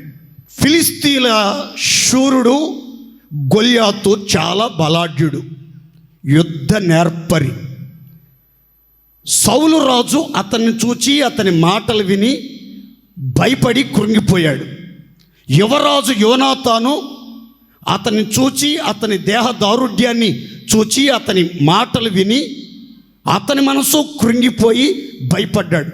ఇజ్రాయేలుల సైన్యాధిపతులు, సైన్యములో బలాఢ్యులు, పరాక్రమవంతులు, యుద్ధ నేర్పరులు అందరూ అతగాని చూచి అతని మాటలు విని అతనితో పోరాడే దమ్ము ధైర్యము లేక భయంగుప్పిట్లో బానిసలుగా మారిపోయారు. అలాంటి పరిస్థితుల్లో దావీదు రావటం, అతనితో పోరాడతానని చెప్పటం, ఆ తర్వాత గొల్యాతు మీదకి యుద్ధానికి వెళ్ళటం, అతన్ని ఒక్క ఒడిసెల రాతి దెబ్బతో పడగొట్టటం, అతని కత్తితోని అతని తల తెగనరకటం, ఒక చేతిలో కత్తి ఒక చేతిలో అతని తల పట్టుకుని యెరూషలేం పురవీధుల్లో నడిచి రావటం, స్త్రీలు గాన ప్రతిగానాలతో పాటలు పాడి మయంపరచడం, ఇలాంటివన్నీ జరిగినాయి. చూడండి, ఇతను సౌలుతో మాట్లాడేటప్పుడు చెప్తాడు, రాజుగారు నేను ఆ గొల్యాతు మీదకి యుద్ధానికి వెళ్తున్నందుకు మీరు భయపడాల్సిన అవసరం లేదు, బాధపడాల్సిన అవసరం లేదు. నేను ఒకప్పుడు సింహంతో పోరాడి సింహాన్ని చీల్చినటువంటి వ్యక్తిని, ఎలుగుబంటిని చంపినటువంటి వ్యక్తిని, జీవమగల దేవుని సైన్యాన్ని తిరస్కరించుచున్న సున్నత లేని ఈ ఫిలిష్తీయుడు ఎంత వీడిని హతమారుస్తాను, దేవుని నామం మహిమపరచబడేటట్లు, నింద తొలగిపోయేటట్లు, దేవుని నామం ఘనపరచబడేటట్లు ఈరోజే వాడంతు చూస్తాను, వాడి మీదకి వెళ్తాను అని పలికాడు. అయితే జాగ్రత్తగానండి, పలికాడు, పలికినట్టుగానే జయించాడు. సింహాన్ని జయించిన వాడు, ఎలుగుబంటిని జయించిన వాడు, రాజుని, యువరాజుని, సైన్యాధిపతుల్ని, సైన్యాన్ని వణికించినటువంటి గొల్యాతును కూడా చంపాడు. కొంతకాలానికి ఏమైందో తెలుసా అండి? కొంతకాలానికి ఏమైందో తెలుసా? ఈ సౌలు రాజు దావీదును చంపాలని, దావీదుకు కీడు చేయాలని, దావీదుకి హాని తలపెట్టాలని ప్రయత్నాలు ప్రారంభించాడు. అప్పుడు దావీదట సౌలుకి భయపడి కీడు నుంచి తొలగిపోవటానికి అరణ్యాలలో, గుహలలో, చేనుల్లో, బంధువర్గం మధ్యలో, బలవంతుల మధ్యలో తలదాచుకున్నట్లుగా లేఖనంలో రాయబడింది. ఎందుకు? దావీదు, నువ్వెవరో నీకు తెలుసా? నువ్వు సింహాన్ని చీల్చిన వాడవయ్యా, ఎలుగుబంటిని చంపిన వాడవి, గొల్యాతుని ఒక్క దెబ్బతో హతమార్చిన వాడివి, నీవు నీలాంటి వాడు భయపడి కీడు నుంచి తొలగిపోవటం ఏంటిరా అని అందరూ అదో రకంగా మాట్లాడారు. మరి నాకు కూడా వచ్చింది ఆలోచన, నిజమే కదా, ఎందుకు ఎట్లా చేస్తున్నాడు దావీదు అని. అయితే బైబిల్ చెప్తున్న మాట, జ్ఞానము కలిగిన వాడు భయపడి కీడులోంచి తొలగిపోతాడు. దేవుని స్తోత్ర. చేతగాని వాడు కాదు దావీదు, దద్దమ్మ కాదు, అసమర్థుడు కాదు. ఎవరంటే జ్ఞాన సంపన్నుడు. అందుకని కీడు జరగబోతుంది అనుకుంటే అందులోంచి తప్పించుకుని అక్కడి నుంచి తొలగిపోవటానికి ప్రయత్నాలు చేశాడు. ఎన్నో ప్రయత్నాలు సౌలు దావీదుని చంపటానికి, దావీదుకి కీడు తలపెట్టడానికి, దావీదు వెన్నులో వణుకు పుట్టించడానికి ప్రయత్నాలు చేశాడు. వాటన్నిటిలోంచి తొలగిపోయి తన ప్రాణాన్ని కాపాడుకున్నట్లుగా బైబిల్ గ్రంథం చెప్తుంది. ఇంకా మీకు వివరంగా చెప్పాలంటే, ఒక సందర్భంలో దావీదు షిమి అనే వ్యక్తి మధ్యలో జరిగిన ఆ సంభాషణ మనం గమనించినట్లయితే, షిమి అనే బెన్యామీను గోత్రీకుడు దావీదు వెంట వెంట నడుస్తూ దుర్భాషలు మాట్లాడుతూ రాళ్లతో గాయపరుస్తూ దుమ్మెత్తి పోస్తూ భయంకరంగా మాట్లాడుతున్నాడు. అప్పుడు దావీదుతో ఉన్నటువంటి సైన్యాధిపతులు బలవంతులు అన్నారు, రాజా మీరు ఒక్క మాట సెలవిస్తే వాడి తల తెగ నరికి నీ పాదాల దగ్గర పెట్టేస్తాము. చచ్చిన కుక్కలాంటి ఆ బెన్యామీనుడు షిమి వాడెంత వాడు బతుకెంతో మాకు తెలీదా? ఒక్క మాట చెప్పు, వాడు తల తీసి నీ కాళ్ళ దగ్గర పెడతాం అన్నారు. అప్పుడు దావీదు అన్న మాట ఏంటంటే, దావీదుని దూషించమని యెహోవా అతనికి సెలవిచ్చాడేమో, వాడిని దూషించనియండి. నాకు కలిగిన శ్రమను దేవుడు లక్ష్యపెట్టి నాకు మేలు చేస్తాడు అని కళ్ళ నిండా కన్నీళ్లు పెట్టుకుని షిమి ఎదుట నుండి తొలగిపోయాడే తప్ప షిమీని చంపటానికి అనుమతి ఇవ్వలేదు. షిమీని తన చేతులతో తాను కూడా చంపటానికి కానీ గాయపరచడానికి కానీ దాడి చేయటానికి కానీ ఇష్టపడలేదు. కారణం ఏంటి? జ్ఞానము గలవాడు భయపడి కీడు నుండి తొలగును, బుద్ధిహీనుడు విర్రవీగి నిర్భయముగా తిరుగును. జ్ఞానము కలిగిన వారికి ఉండే రెండవ లక్షణం ఏంటంటే, ఒక రకమైన భయం, పరిస్థితులను బట్టి నడుచుకోవటానికి భయపడి కీడు నుండి తొలగిపోతారు. ఏదో జరిగిద్దని కాదు, ప్రాణాలు పోతాయని కాదు, కానీ సమయోచితమైన జ్ఞానం కలిగినటువంటి వాళ్ళు ఇక్కడ ప్రమాదం జరగబోతుంది, కీడు జరగబోతుంది, ఊహించని ఉప్పెనేదో రాబోతుంది అనుకున్నప్పుడు అక్కడి నుంచి తొలగిపోవటం గమనిస్తాం. దావీదు దీనికి చక్కని ఉదాహరణగా మనకి కనబడతాడు. మన జీవితంలో బలమున్నా, ధనమున్నా, అధికారమున్నా, పలుకుబడి ఉన్నా, మంది మార్బలమున్నా, గుండెల నిండా ధైర్య సాహసాలున్నా, కొన్ని సమయాల్లో కొన్ని సందర్భాలలో సమయోచితమైన జ్ఞానం కలిగి మనం ప్రతి విధమైన కీడు నుంచి తొలగిపోవాలి. ఇంకా ఒక మంచి మాట మీతో చెప్తాను చూడండి. మత్తయి సువార్తమానం 14వ అధ్యాయం 12-13 వచనాలు చదువుకుందాం. అంతటా యోహాను శిష్యులు వచ్చి శవమును ఎత్తుకొని పోయి పాతిపెట్టి యేసునొద్దకు వచ్చి ఆ సంగతి తెలియజేసిరి. యేసు ఆ సంగతిని విని దోణి ఎక్కి అక్కడి నుండి అరణ్య ప్రదేశమునకు ఏకాంతంగా వెళ్ళిపోయాడు. ఇక్కడ తలలపైకి చూడండి. బాప్తిస్మమిచ్చు యోహాను చెరసాల్లో ఉన్నాడు కొంతకాలం. ఆ తర్వాత రాజు యోహాను తలను నరికి పళ్ళెంలో పెట్టి హేరోదియ కుమార్తెకు అప్పగించాడు. ఆ తర్వాత డెడ్ బాడీని, శవాన్ని యోహాను శిష్యులకి అప్పగించారు. యోహాను శిష్యులు యోహాను యొక్క శవాన్ని తీసుకుని వెళ్ళి పాతి పెట్టారు. ఆ తర్వాత యేసుక్రీస్తు వారి దగ్గరికి వచ్చి ఆ సమాచారం అందించారు.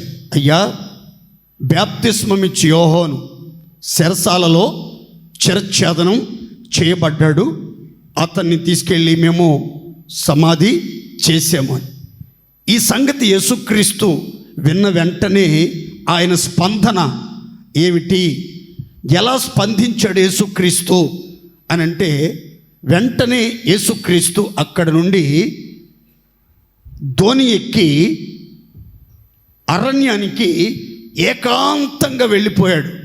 వాళ్ళతో ఏం మాట్లాడలేదు, మౌనంగా ఉన్నాడు, ఏమీ మాట్లాడలేదు, వాళ్ళకి ఏమీ ప్రత్యుత్తరం లేదు.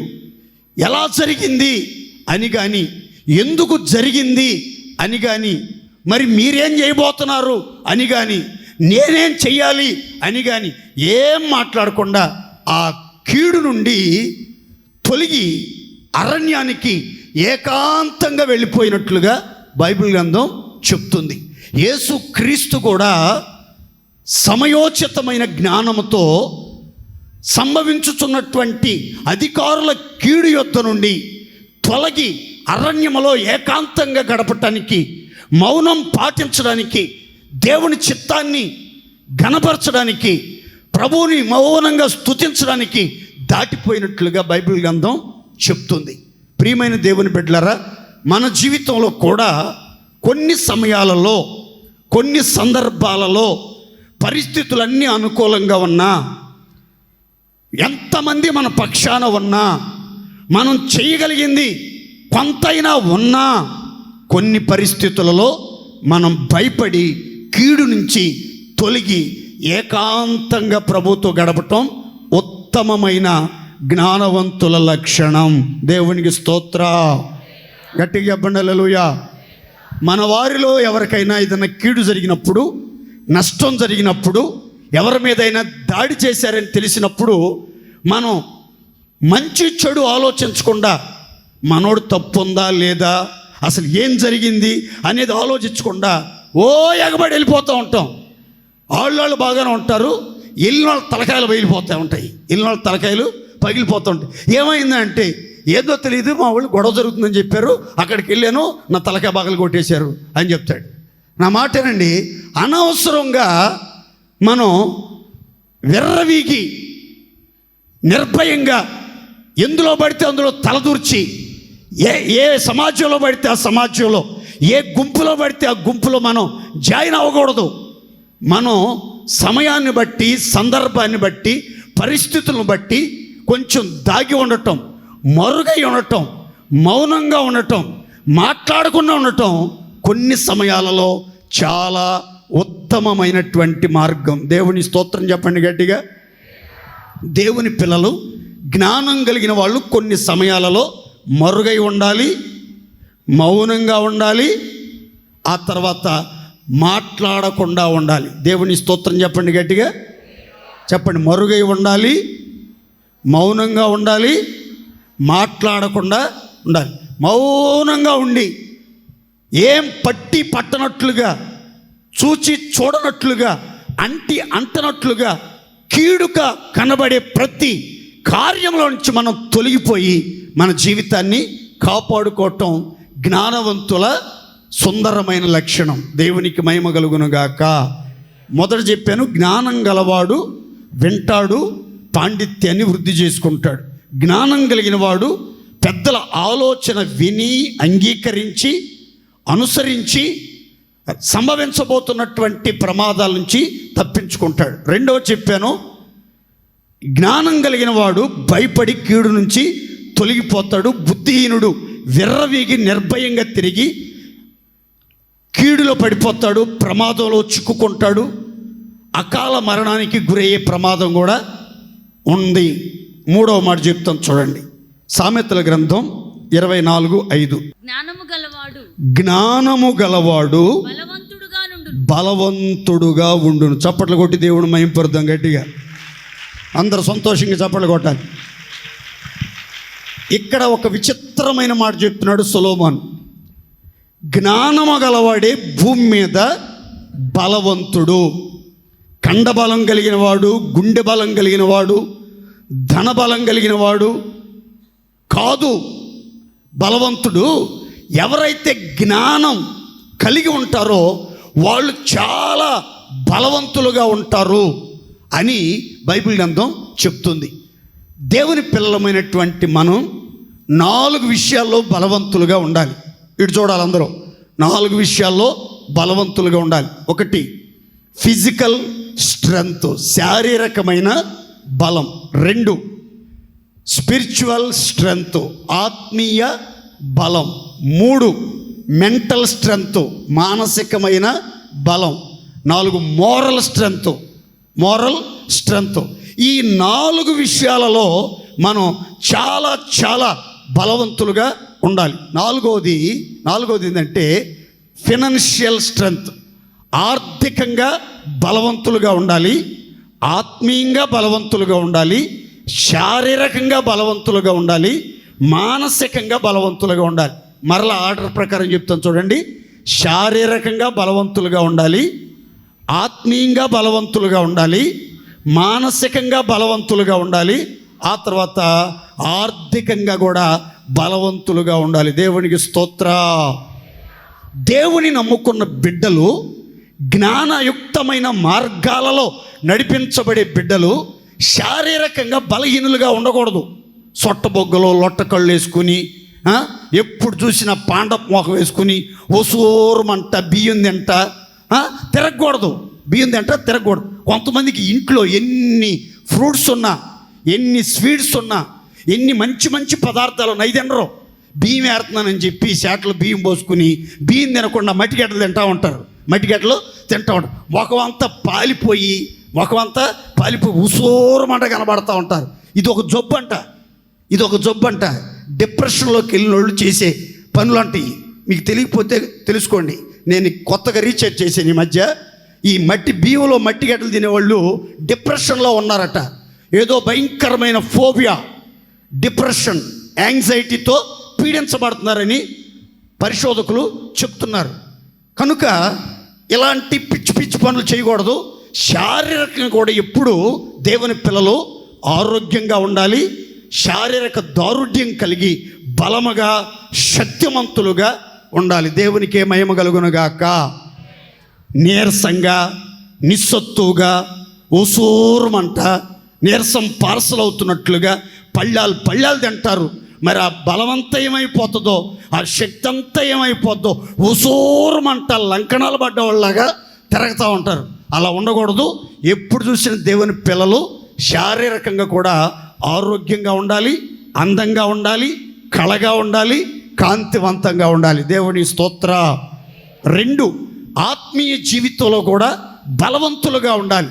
ప్రార్థనలో బలవంతులుగా ఉండాలి, పరిశుద్ధతలో బలవంతులుగా ఉండాలి, విశ్వాసంలో బలవంతులుగా ఉండాలి, ప్రతిష్టలో బలవంతులుగా ఉండాలి, దేవునిలో ఆనందించి బలవంతులుగా ఉండాలి, దేవుని అభిషేకం పొంది బలవంతులుగా ఉండాలి. అభిషేకించబడిన వాళ్ళంతా అధిక బలంతో నింపబడి ఉండాలి. రాజులుగా నియమించబడిన వాళ్ళంతా బలాఢ్యులుగా ఉండాలి. అభిషేకించబడిన వాళ్ళంతా అధిక బలంతో ఉండాలి. విశ్వాసం ద్వారా మనం అంతా బలవంతుని చేతిలో బాణాలుగా మార్చబడుదముగాక. గట్టిగా హల్లెలూయా. ప్రార్థనలో బలహీనులు కాకూడదు, విశ్వాసంలో బలహీనులు కాకూడదు, పరిశుద్ధతలో బలహీనులు కాకూడదు, ఆత్మలో బలహీనులము కాకూడదు. ఎప్పుడు కూడా ఆత్మీయ జీవితంలో బలవంతులుగా మనం ఉండాలి. ఆత్మీయ జీవితంలో బలవంతులుగా ఉండాలి.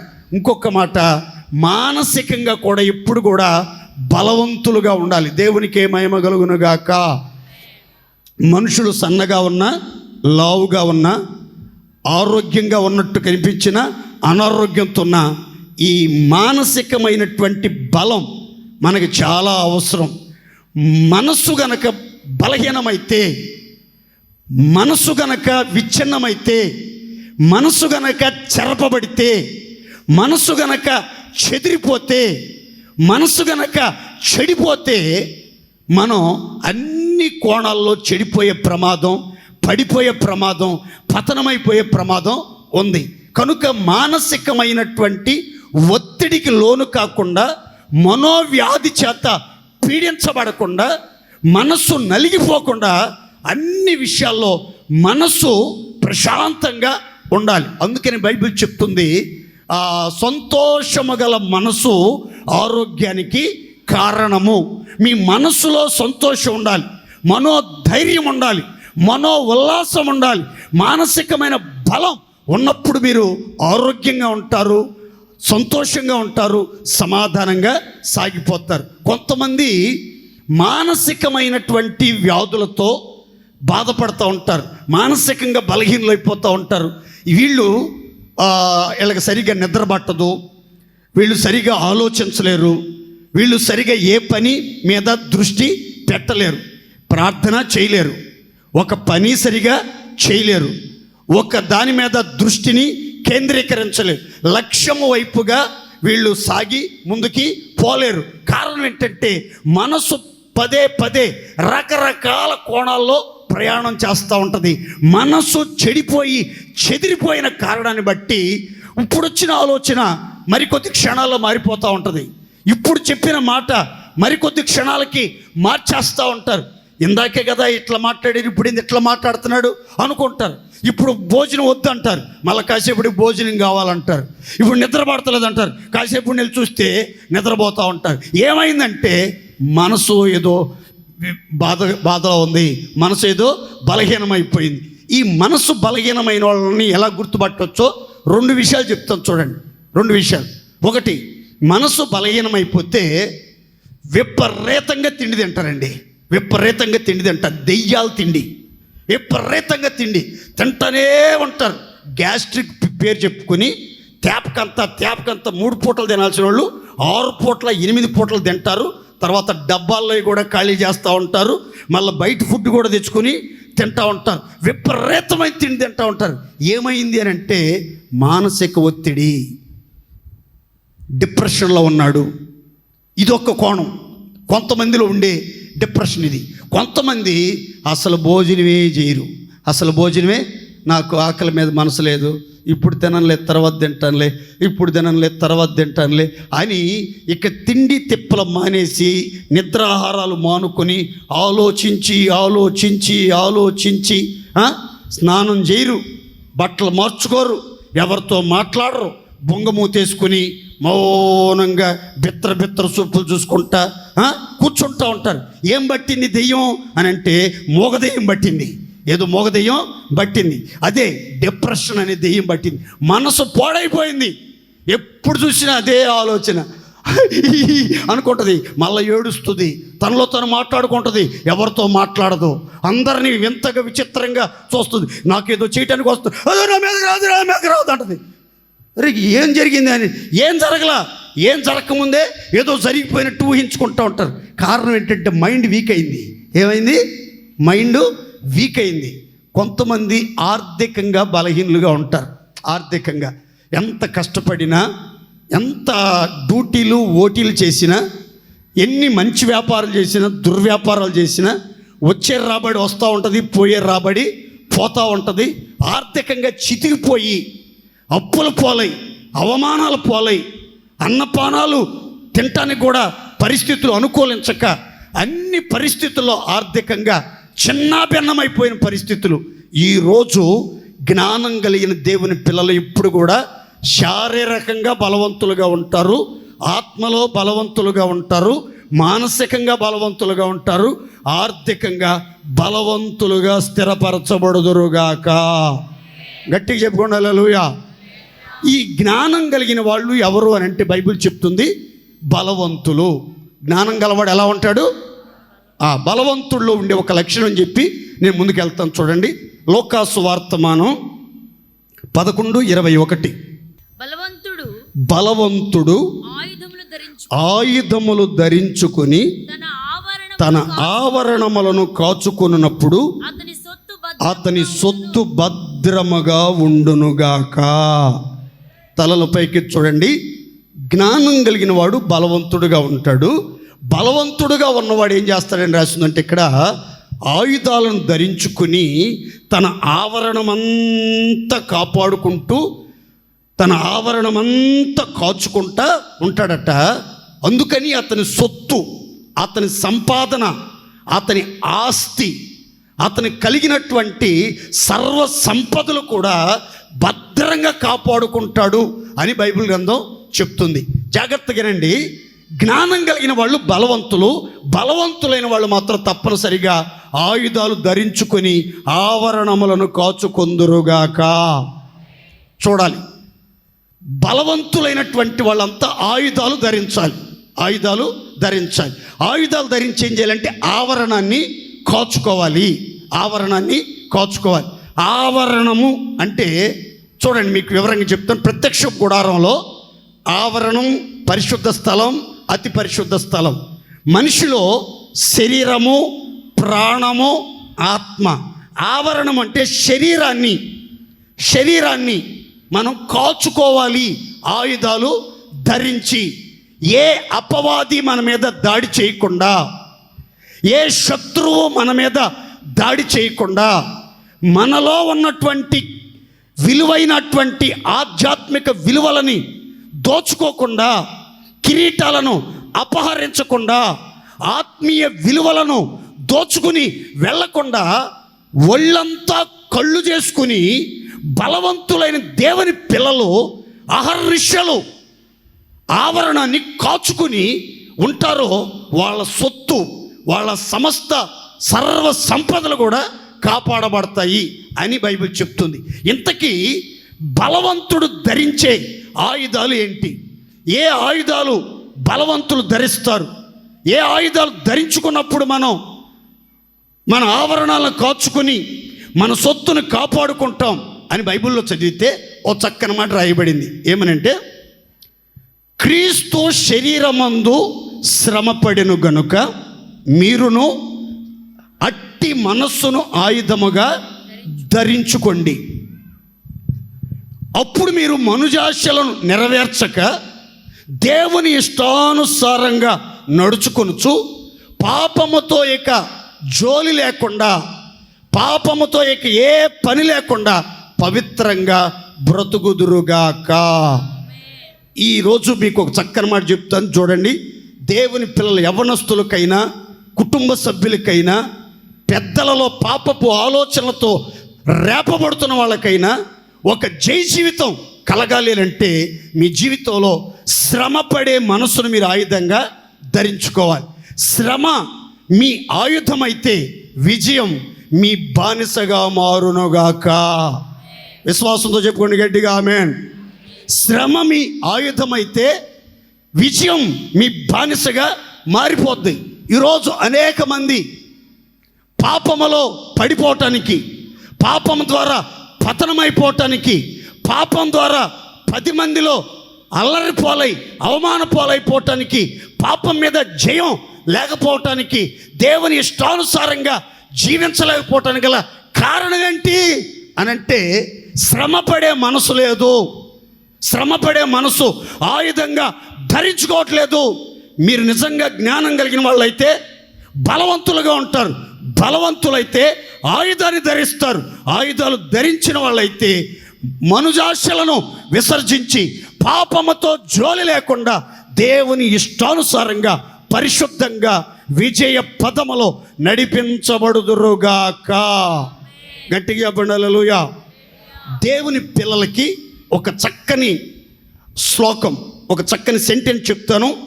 ఇంగ్లీష్లో చదువుకున్న పిల్లలు ఉన్నారు కనుక చెప్తాను, గుర్తుపెట్టుకోండి. Living Holi life is not an option, it's a mandatory. Living Holi life is not an option, it's a mandatory. అంటే దీని అర్థం ఏంటంటే, పరిశుద్ధంగా జీవించడం అనేది నువ్వు ఎన్నుకోవలసిన ఎంపిక కాదు. అది పరిశుద్ధ జీవితం అనేది తప్పనిసరిగా నువ్వు చేయవలసినటువంటి కార్యం. దేవుని పిల్లలు, జ్ఞాన సంపన్నులు, బలవంతులు, ఆయుధాలు ధరించిన వాళ్ళు ఆయుష్కాలం అంతా కూడా పరిశుద్ధంగా జీవించడం తప్పనిసరి. ఇంకా వేరే ఆప్షన్ ఉండకూడదు. వేరే మార్గం, వేరే ఆలోచన, వేరే ఉద్దేశం ఉండకూడదు. అన్ని విషయాల్లో ఆఖరి శ్వాస వరకు నా జీవితంలో పరిశుద్ధతను కాపాడుకోవాలి. ప్రాణాత్మ దేహాల్లో సంపూర్ణంగా పరిశుద్ధపరచబడాలి. నిందారహితంగా కాపాడబడాలి. ఎలాంటి తుచ్చమైన అభిలాషలు, కోరికలు, ఉద్దేశాలు, ఊహలు తలెత్తకూడదు. వాటి మీద నేను జయం పొందాలని ఒక ఆశ దేవుని పిల్లల్లో ఉండాలి. ఆశ రావాలంటే శ్రమపడే మనసు ఉండాలి. దేవుని స్తోత్ర. అందుకని నేను ఎప్పుడు చెప్తా ఉంటాను, గుర్తుపెట్టుకోండి యవనస్తులకి, ఈ మైండ్ అనేది ఎప్పుడు ఖాళీగా ఉండకూడదు. ఎప్పుడు ఎలా ఉండకూడదు? ఖాళీగా ఉండకూడదు. ఖాళీగా ఉందనుకోండి, ఈ ఖాళీ ప్రదేశంలోనికి ఏవో రాకూడని ఆలోచనలు, రాకూడని తలంపులు వచ్చేస్తాయి. మనసంతా కలవరపరిచి పాపం వైపుకి నిన్ను ఈడ్చెళ్ళిపోతాయి.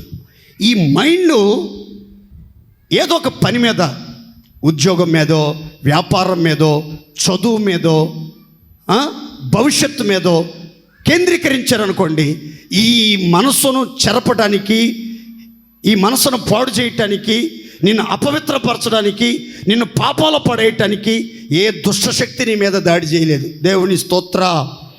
ఖాళీగా ఉంటేనే దుష్టశక్తులు దాడి చేస్తాయి. అందుకని ఒంటరిగా ఉండకూడదు, ఏకాంతంగా ఉండకూడదు. మీరు ఎంత ధనవంతులైనా బలవంతులైనా సరే, మీరు మీ పిల్లలకి ఏకాంతానికి అలవాటు పడేటట్లుగా అవకాశం ఇవ్వకూడదు. వాళ్ళు రాత్రిపూట 12 అయినా 1 గంట అయినా 2 అయినా సెల్ ఫోన్లు చూస్తున్నట్లుగా, సెల్ ఫోన్లో మాట్లాడుతున్నట్లుగా, చాటింగ్లు చీటింగ్లు చేస్తున్నట్టు తెలిస్తే వెంటనే వాళ్ళని గద్దించండి, హెచ్చరించండి.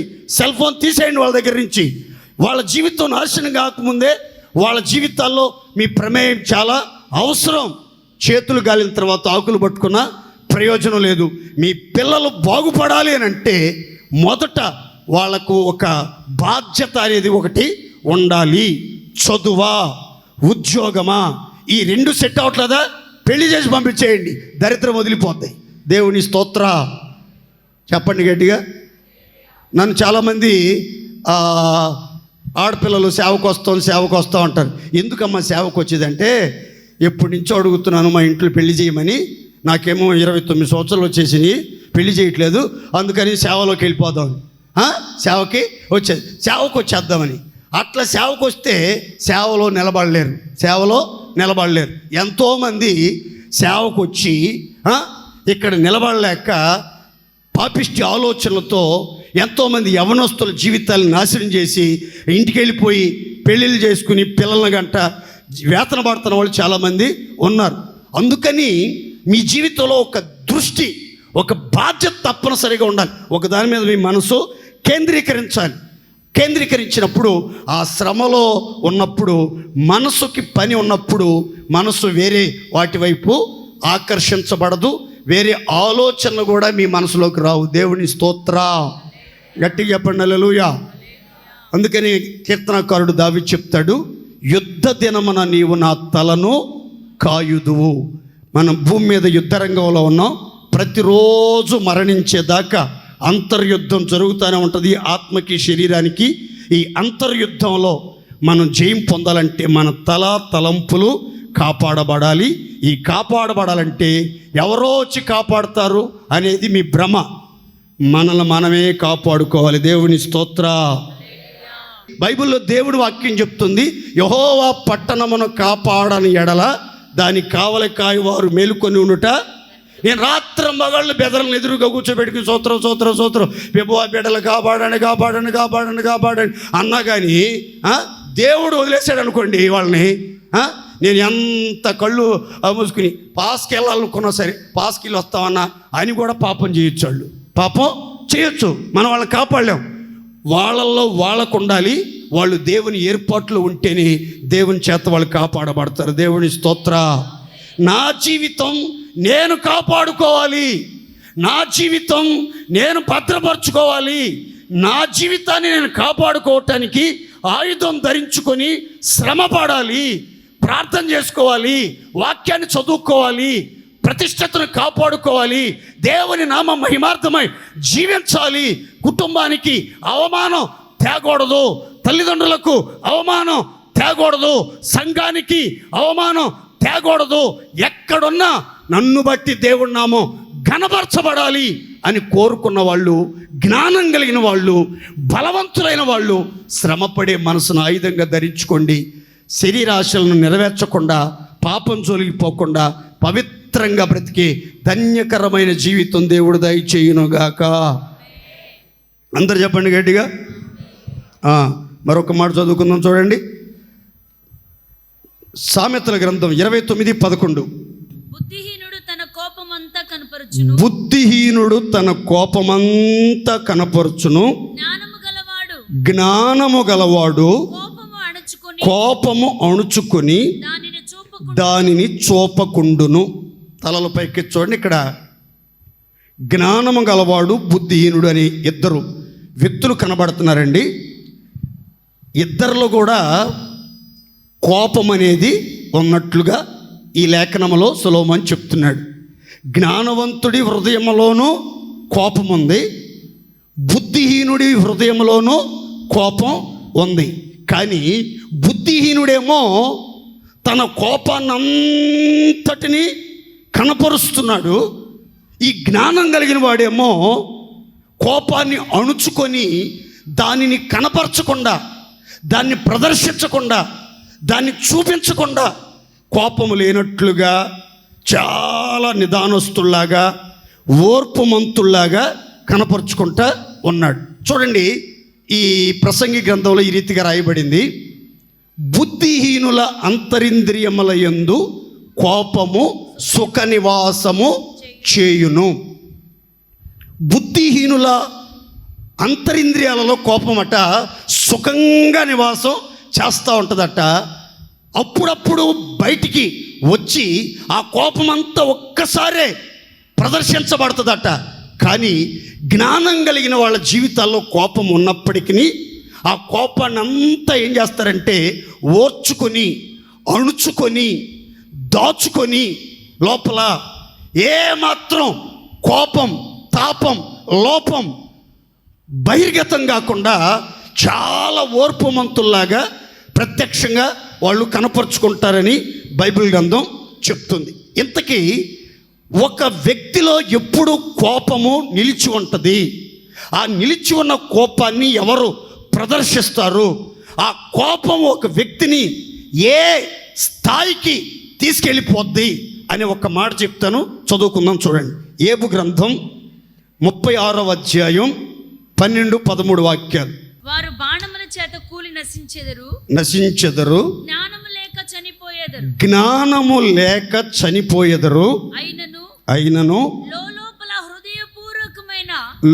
లోపల హృదయపూర్వకమైన భక్తి లేని వారు క్రోధమును ఉంచుకొందురు. తలలపైకి చూడండి. క్రోధము అంటే అర్థం ఏంటంటే కోపము అని అర్థం. ఇటు చూడండి, చదువుకునే పిల్లలకి ఈజీగా అర్థమవుతుంది. డిగ్రీ ఆఫ్ కంపారిజన్ అని ఒకటి ఉంటుంది. దాంట్లో 3 డిగ్రీలు ఉంటాయి. 3 డిగ్రీలు ఉంటాయి. ఈ సెకండ్ డిగ్రీ, థర్డ్ డిగ్రీ వచ్చేసి రౌద్రం. ఫస్ట్ డిగ్రీ వచ్చేసి కోపం, సెకండ్ డిగ్రీ వచ్చేసి క్రోధం, థర్డ్ డిగ్రీ వచ్చేసి రౌద్రం. ఏంటది? రౌద్రం. ఈ కోపము, క్రోధము, రౌద్రము ఎవరి హృదయాల్లో ఉంటుంది అని అంటే బైబిల్ చెప్తున్న మాట చూడండి. లోపల హృదయపూర్వకమైన భక్తి లేని వారు ఎవరో వారి హృదయపు అంతరంగాలలో క్రోధం ఉంటుంది. వీళ్ళు జ్ఞానము లేని వారై చస్తారు అని ఒక మాట రాయబడింది. అంటే దేవుని పిల్లలట, జాగ్రత్తగానండి, లోపల హృదయపూర్వకమైన భక్తి గలవారై ఉండాలి. దేవునికి మహిమ కలుగునుగాక. చెప్పండి గట్టిగా హల్లెలూయా. లోపల ఏముండాలి మనకి? హృదయపూర్వకమైన భక్తి. చాలామంది పైకి మాత్రమే భక్తి గలవారిలాగా ఉంటారు, కానీ లోపల హృదయపూర్వకమైన భక్తి ఉండదు, యథార్థమైన భక్తి ఉండదు, సంపూర్ణమైన భక్తి ఉండదు. భక్తి గల వ్యక్తులకు తగిన లక్షణాలు వారిలో ఉండవు. ఎవరైతే భక్తి వేషం వేసుకుని బైబిల్ చేతబట్టి బజారులో క్రైస్తవులుగా చలామణి అవుతూ లోపల భక్తి లేని వారై కోపాన్ని దాచుకుంటారో ఆ కోపం వాళ్ళని ఒకరోజు ఏం చేస్తుందంటే మరణానికి ఈడ్చుకుని వెళ్తున్నట్లుగా బైబిల్ గ్రంథం చెప్తుంది. ఈ క్రోధం కలిగిన వాడే జ్ఞానము లేనివాడని, జ్ఞానము లేని వాళ్ళు చస్తారని బైబిల్లో రాయబడింది. కనుక దేవుని పిల్లలారా, లోపల హృదయపూర్వకమైన భక్తి, యథార్థమైన భక్తి, సంపూర్ణమైన భక్తి కలిగిన వాళ్ళు కోపము లేకుండా, కోపాన్ని అణుచుకొని దానిని చూపకుండా జాగ్రత్త పడుదురుగాక. అందుకని ఎఫెసీ పత్రికలో పౌలు చెప్తాడు, నీ కోపము సూర్యుడు అస్తమించే లోపే తొలగిపోవాలి. దేవుని పిల్లలు కోపపడవచ్చు అంట, కానీ పాపం చేయకూడదు. అంటే కొంతమందికి అర్థం లేని కోపాలు, అనవసరమైన ఆవేశాలు ఉంటాయి. వాళ్ళు ఎందుకు కోపపడుతున్నారో తెలియదు. ఇంట్లో వాళ్ళేమో బీపీ రేజ్ అయింది అమ్మకి, డాడీకి బీపీ రేజ్ అయింది, ఇక ఆయన పట్టుకోలేమంటూ ఉంటారు. బీపీ టాబ్లెట్ వేస్తారు, బీపీ టాబ్లెట్లు వేసిన తగ్గదు. అది బీపీ వేరు, కోపం వేరు. బీపీ వేరు, కోపం వేరు. ఈ కోపం అనేది హృదయపు అంతరంగాలలో లోపల హృదయపూర్వకమైన భక్తి లేని వారి గుండెల నిండా గూడు కట్టి ఉంటుంది. ఇది చాలా ప్రమాదాలకి దారితీస్తుంది. కయ్యను జీవితంలో మొట్టమొదటి నరహంతకుడుగా చరిత్ర సృష్టించడానికి గల కారణం ఏంటో తెలుసా? సహోదరుడి మీద కోపంతో మండిపడ్డాడు. ఆ కోపం సహోదరుని చంపేదాకా, అంతం చేసేదాకా అతని నిద్రపోనిలేదు. కనుక ఈ కోపం చిన్నదేలే, అది అందరికి ఉంటుందిలే అని అనుకోబాకండి. దాన్ని మీరు తొలగించుకోకపోతే అది పెరిగి పెరిగి పెరిగి పెరిగి పెరిగి పెరిగి దారుణమైన ప్రమాదాలకి దారితీసే అవకాశం ఉంటుంది. కనుక మీ జీవితంలో ఏ కోపమో ప్రదర్శించకుండా ప్రేమ కలిగిన వారిలాగా ఓర్పుమంతులుగా ఉండాలి అనుకుంటే జ్ఞానం కలిగి ఉండాలి. మీరు దేవుని స్తోత్రం చెప్పండి గట్టిగా. జ్ఞానము గలవాడు తన హృదయంలోని కోపాన్ని అణుచుకొని దానిని బయటికి చూపకుండా ఉంటాడు. బుద్ధిహీనుడు కోపమంతా కనపరుస్తాడు అని బైబిల్ గ్రంథం చెప్తుంది. ఇంకా మీకు వివరంగా చెప్తాను చూడండి. ఒకరోజు వాళ్ళ అమ్మ చెప్తుంది యాకోబుతో, ఒరే మీ అన్న కోపము పాల పొంగు లాంటిదిరా, ఆ కోపం త్వరగానే చల్లారిపోద్దిరా. వాడు కోపం వస్తే ఆ కోపంలో నిన్ను చంపుతాడో తెలీదు, మా మీద దాడి చేస్తాడో తెలీదు, వాడికి వాడు హాని చేసుకుంటాడో తెలీదు. కోపంలో పలు రకాలు ఉంటాయి. కొంతమంది కోపం వచ్చినప్పుడు ఎదుటివాళ్ళని తిడతారు, ఎదుటివాళ్ళని కొడతారు, చేతులు ఏదుంటే దాంతో ఇసిరేస్తారు. కొంతమంది ఏం చేస్తారు తెలుసా? ఎవరిని ఏమనరు, వీళ్ళ తలకాయ తీసుకెళ్ళి గోడకేసి గుద్దుకుంటూ ఉంటారు. చిత్తూరులో మిలిటరీ అంకుల్ అని ఒక ఆయన వాడు మందిరి వెనకాల. ఆయన మొత్తం బట్టబుర్ర చిన్న వయసులోనే వచ్చింది. ఆయన భార్య మీద కోపం వచ్చిన, పిల్లల మీద కోపం వచ్చిన వాళ్ళని ఏమండో ఆవేశంతో అటు ఇటు చూస్తాడు. ఆ బట్టబుర్ర తీసుకెళ్ళి గోడకేసి గుద్దుకుంటాడు, రక్తం గారుతూ ఉంటుంది. ఎంతమంది వచ్చి లాగుతున్నా కానీ ఆపడం, గుండు బాగలు కొట్టుకునేదాకా కొడతానే ఉంటాడు గోడకేసి. ఎందుకనంటే కోపం అణుచుకునే మార్గం అది. పాపం నా మాటనండి, మిమ్మల్ని మీరు హాని చేసుకోబాకండి, ఎవరికి హాని చేయబాకండి, ఎలాగూ దుర్భాషలో మాట్లాడబాకండి. మరి మీరు ఎట్లన్నా తీసుకోండి, కానీ కోపం వచ్చినప్పుడు నోటి నిండా నీళ్లు పోసుకుని మింగబాకండి. అట్లాగే పెట్టుకుంటే దెబ్బకి ఆ కోపం చల్లారిపోద్దంట. లేదంటే 1, 2, 3, 4, 5, 6, 10 దాకా చెప్పి ఆపేయబాకండి. 10 తర్వాత మళ్ళీ స్టార్ట్ అయ్యిద్ది. అందుకని కోపం అణిగేదాకా 100 కావచ్చు, 200 కావచ్చు, 1000 కావచ్చు, అంకెలు లెక్క పెడతా ఉండండి. వాళ్ళంక చూడకుండా, ప్రత్యర్థుల వైపు చూడకుండా, శత్రువుల వైపు చూడకుండా, భార్య వైపు చూడకుండా, పిల్లల వైపు చూడకుండా, మిమ్మల్ని బాధించే వాళ్ళ వైపు చూడకుండా అంకె లెక్క పెట్టుకుంటా ఉండండి. కొంచెం అణిగింది అనుకున్నప్పుడు అప్పుడు తలపైకి చూడండి. ఆ తర్వాత ఒంటరిగా కూర్చుని ఆలోచించండి. మీరు కోపంలో ఉన్నప్పుడు మీరు ఎలాంటి నిర్ణయాలు తీసుకున్నారో, ఎలా ప్రవర్తించారో, మీ ముఖవర్చేసి ఎలా మారిపోయిందో ఒకసారి చూసుకోండి.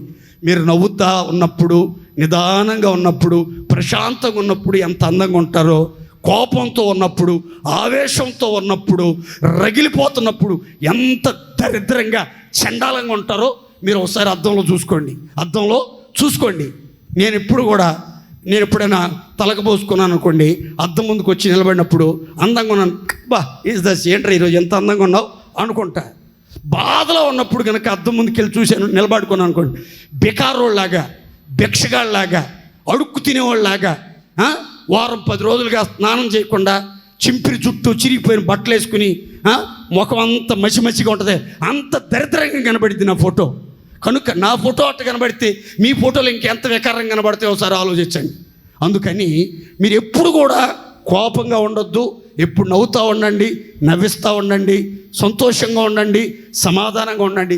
ఎంత కోపం వచ్చినా కూల్ కూల్ కూల్ అనండి, కానీ ఇంకా ఆజ్యం పోయొద్దు, ఇంకా రెచ్చగొట్టొద్దు, ఇంకా ఎక్కువ చేయొద్దు.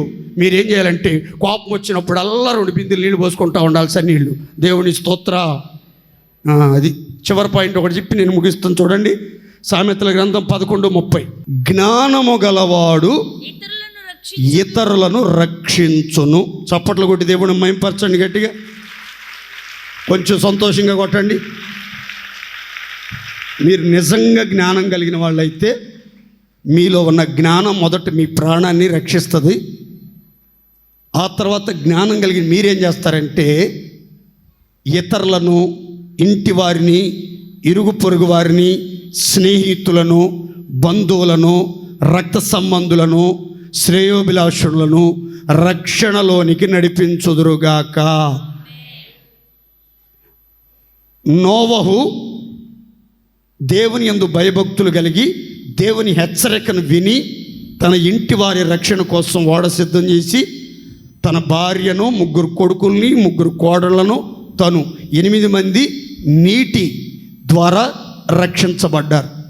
చెరసాల నాయకుడు ప్రభువైన యేసుక్రీస్తునందు విశ్వాసం ఉంచి సేవకుల గాయాలు కడిగి కట్టి అన్నపానాలు పెట్టి వాళ్ళని తృప్తిపరిచి వాళ్ళు చెప్పిన ఆలోచన ప్రకారం ఇంటి వారందరినీ రక్షణలోనికి నడిపించుకున్నాడు.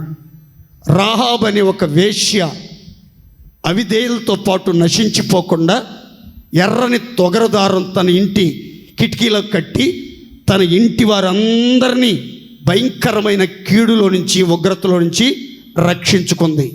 వీళ్ళంతా ఎవరు అనంటే జ్ఞానము కలిగిన వారికి ప్రతిరూపాలు.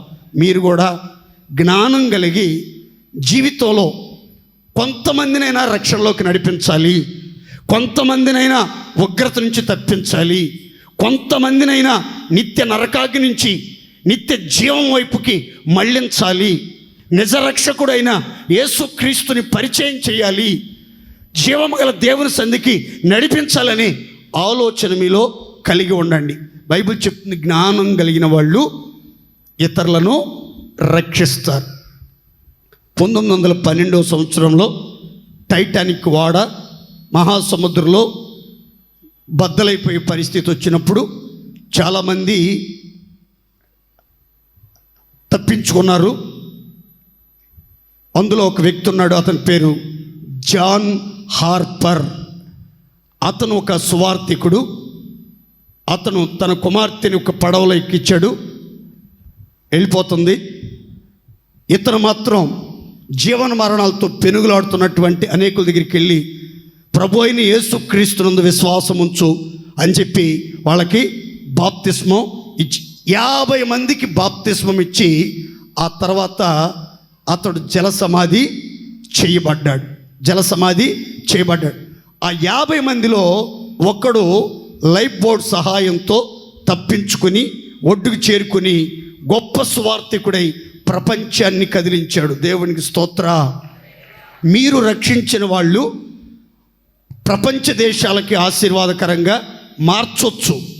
మీరు ఒక్కళ్ళనే రక్షించవచ్చు, కానీ మీరు రక్షించినటువంటి వాళ్ళు 10 మందిని రక్షణలోకి నడిపించవచ్చు, 100 మందిని రక్షణలోకి నడిపించవచ్చు, 1000 మందిని రక్షణలోకి నడిపించవచ్చు, ఒక గ్రామం అంతటిని రక్షణలోనికి నడిపించవచ్చు.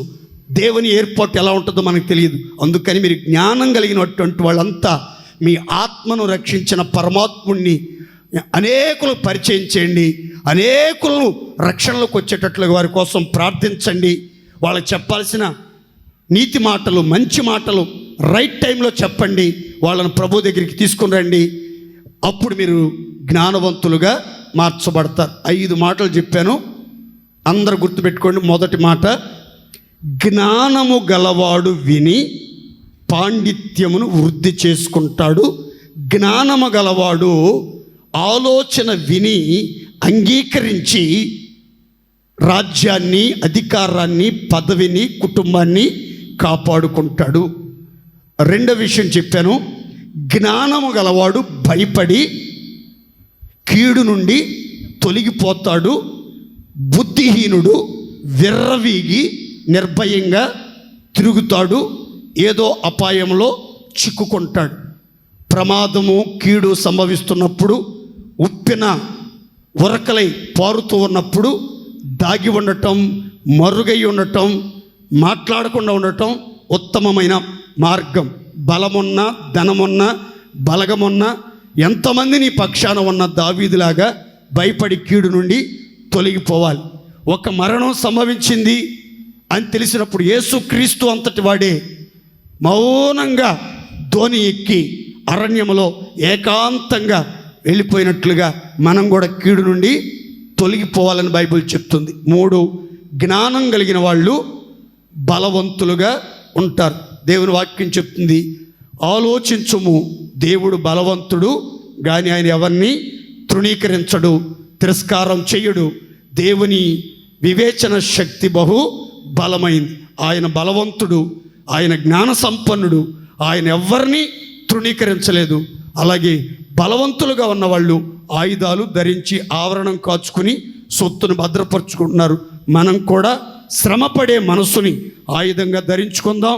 మనుజాశలను నెరవేర్చకుండా, పాపముతో ఇక జోలి లేకుండా దేవుని ఇష్టానుసారంగా పరిశుద్ధంగా విజయ పదంలో నడిపించబడదాం. 4వదిగా, జ్ఞానం కలిగినటువంటి వాళ్ళు జ్ఞానం కలిగిన కోపమును అణుచుకొని దానిని చూపకుండా ఉంటారు. బుద్ధిహీనుడు తన కోపమంతా ప్రదర్శిస్తాడు, కనపరుస్తాడు. 5వదిగా, జ్ఞానము కలిగిన వాడు ఇతరులను రక్షించును. జ్ఞానులతో సములైన వారు ఎవరు? జరుగు వాటి భావమును ఎరిగిన వారు ఎవరు? జ్ఞానం, మనుష్యుల జ్ఞానము వారి ముఖమునకు తేజస్సునిచ్చును. ఆ జ్ఞానము వలన వారి మోటుతనము మార్చబడి జ్ఞాన సంపన్నులుగా ప్రత్యక్షపరచబడుదురుగాక.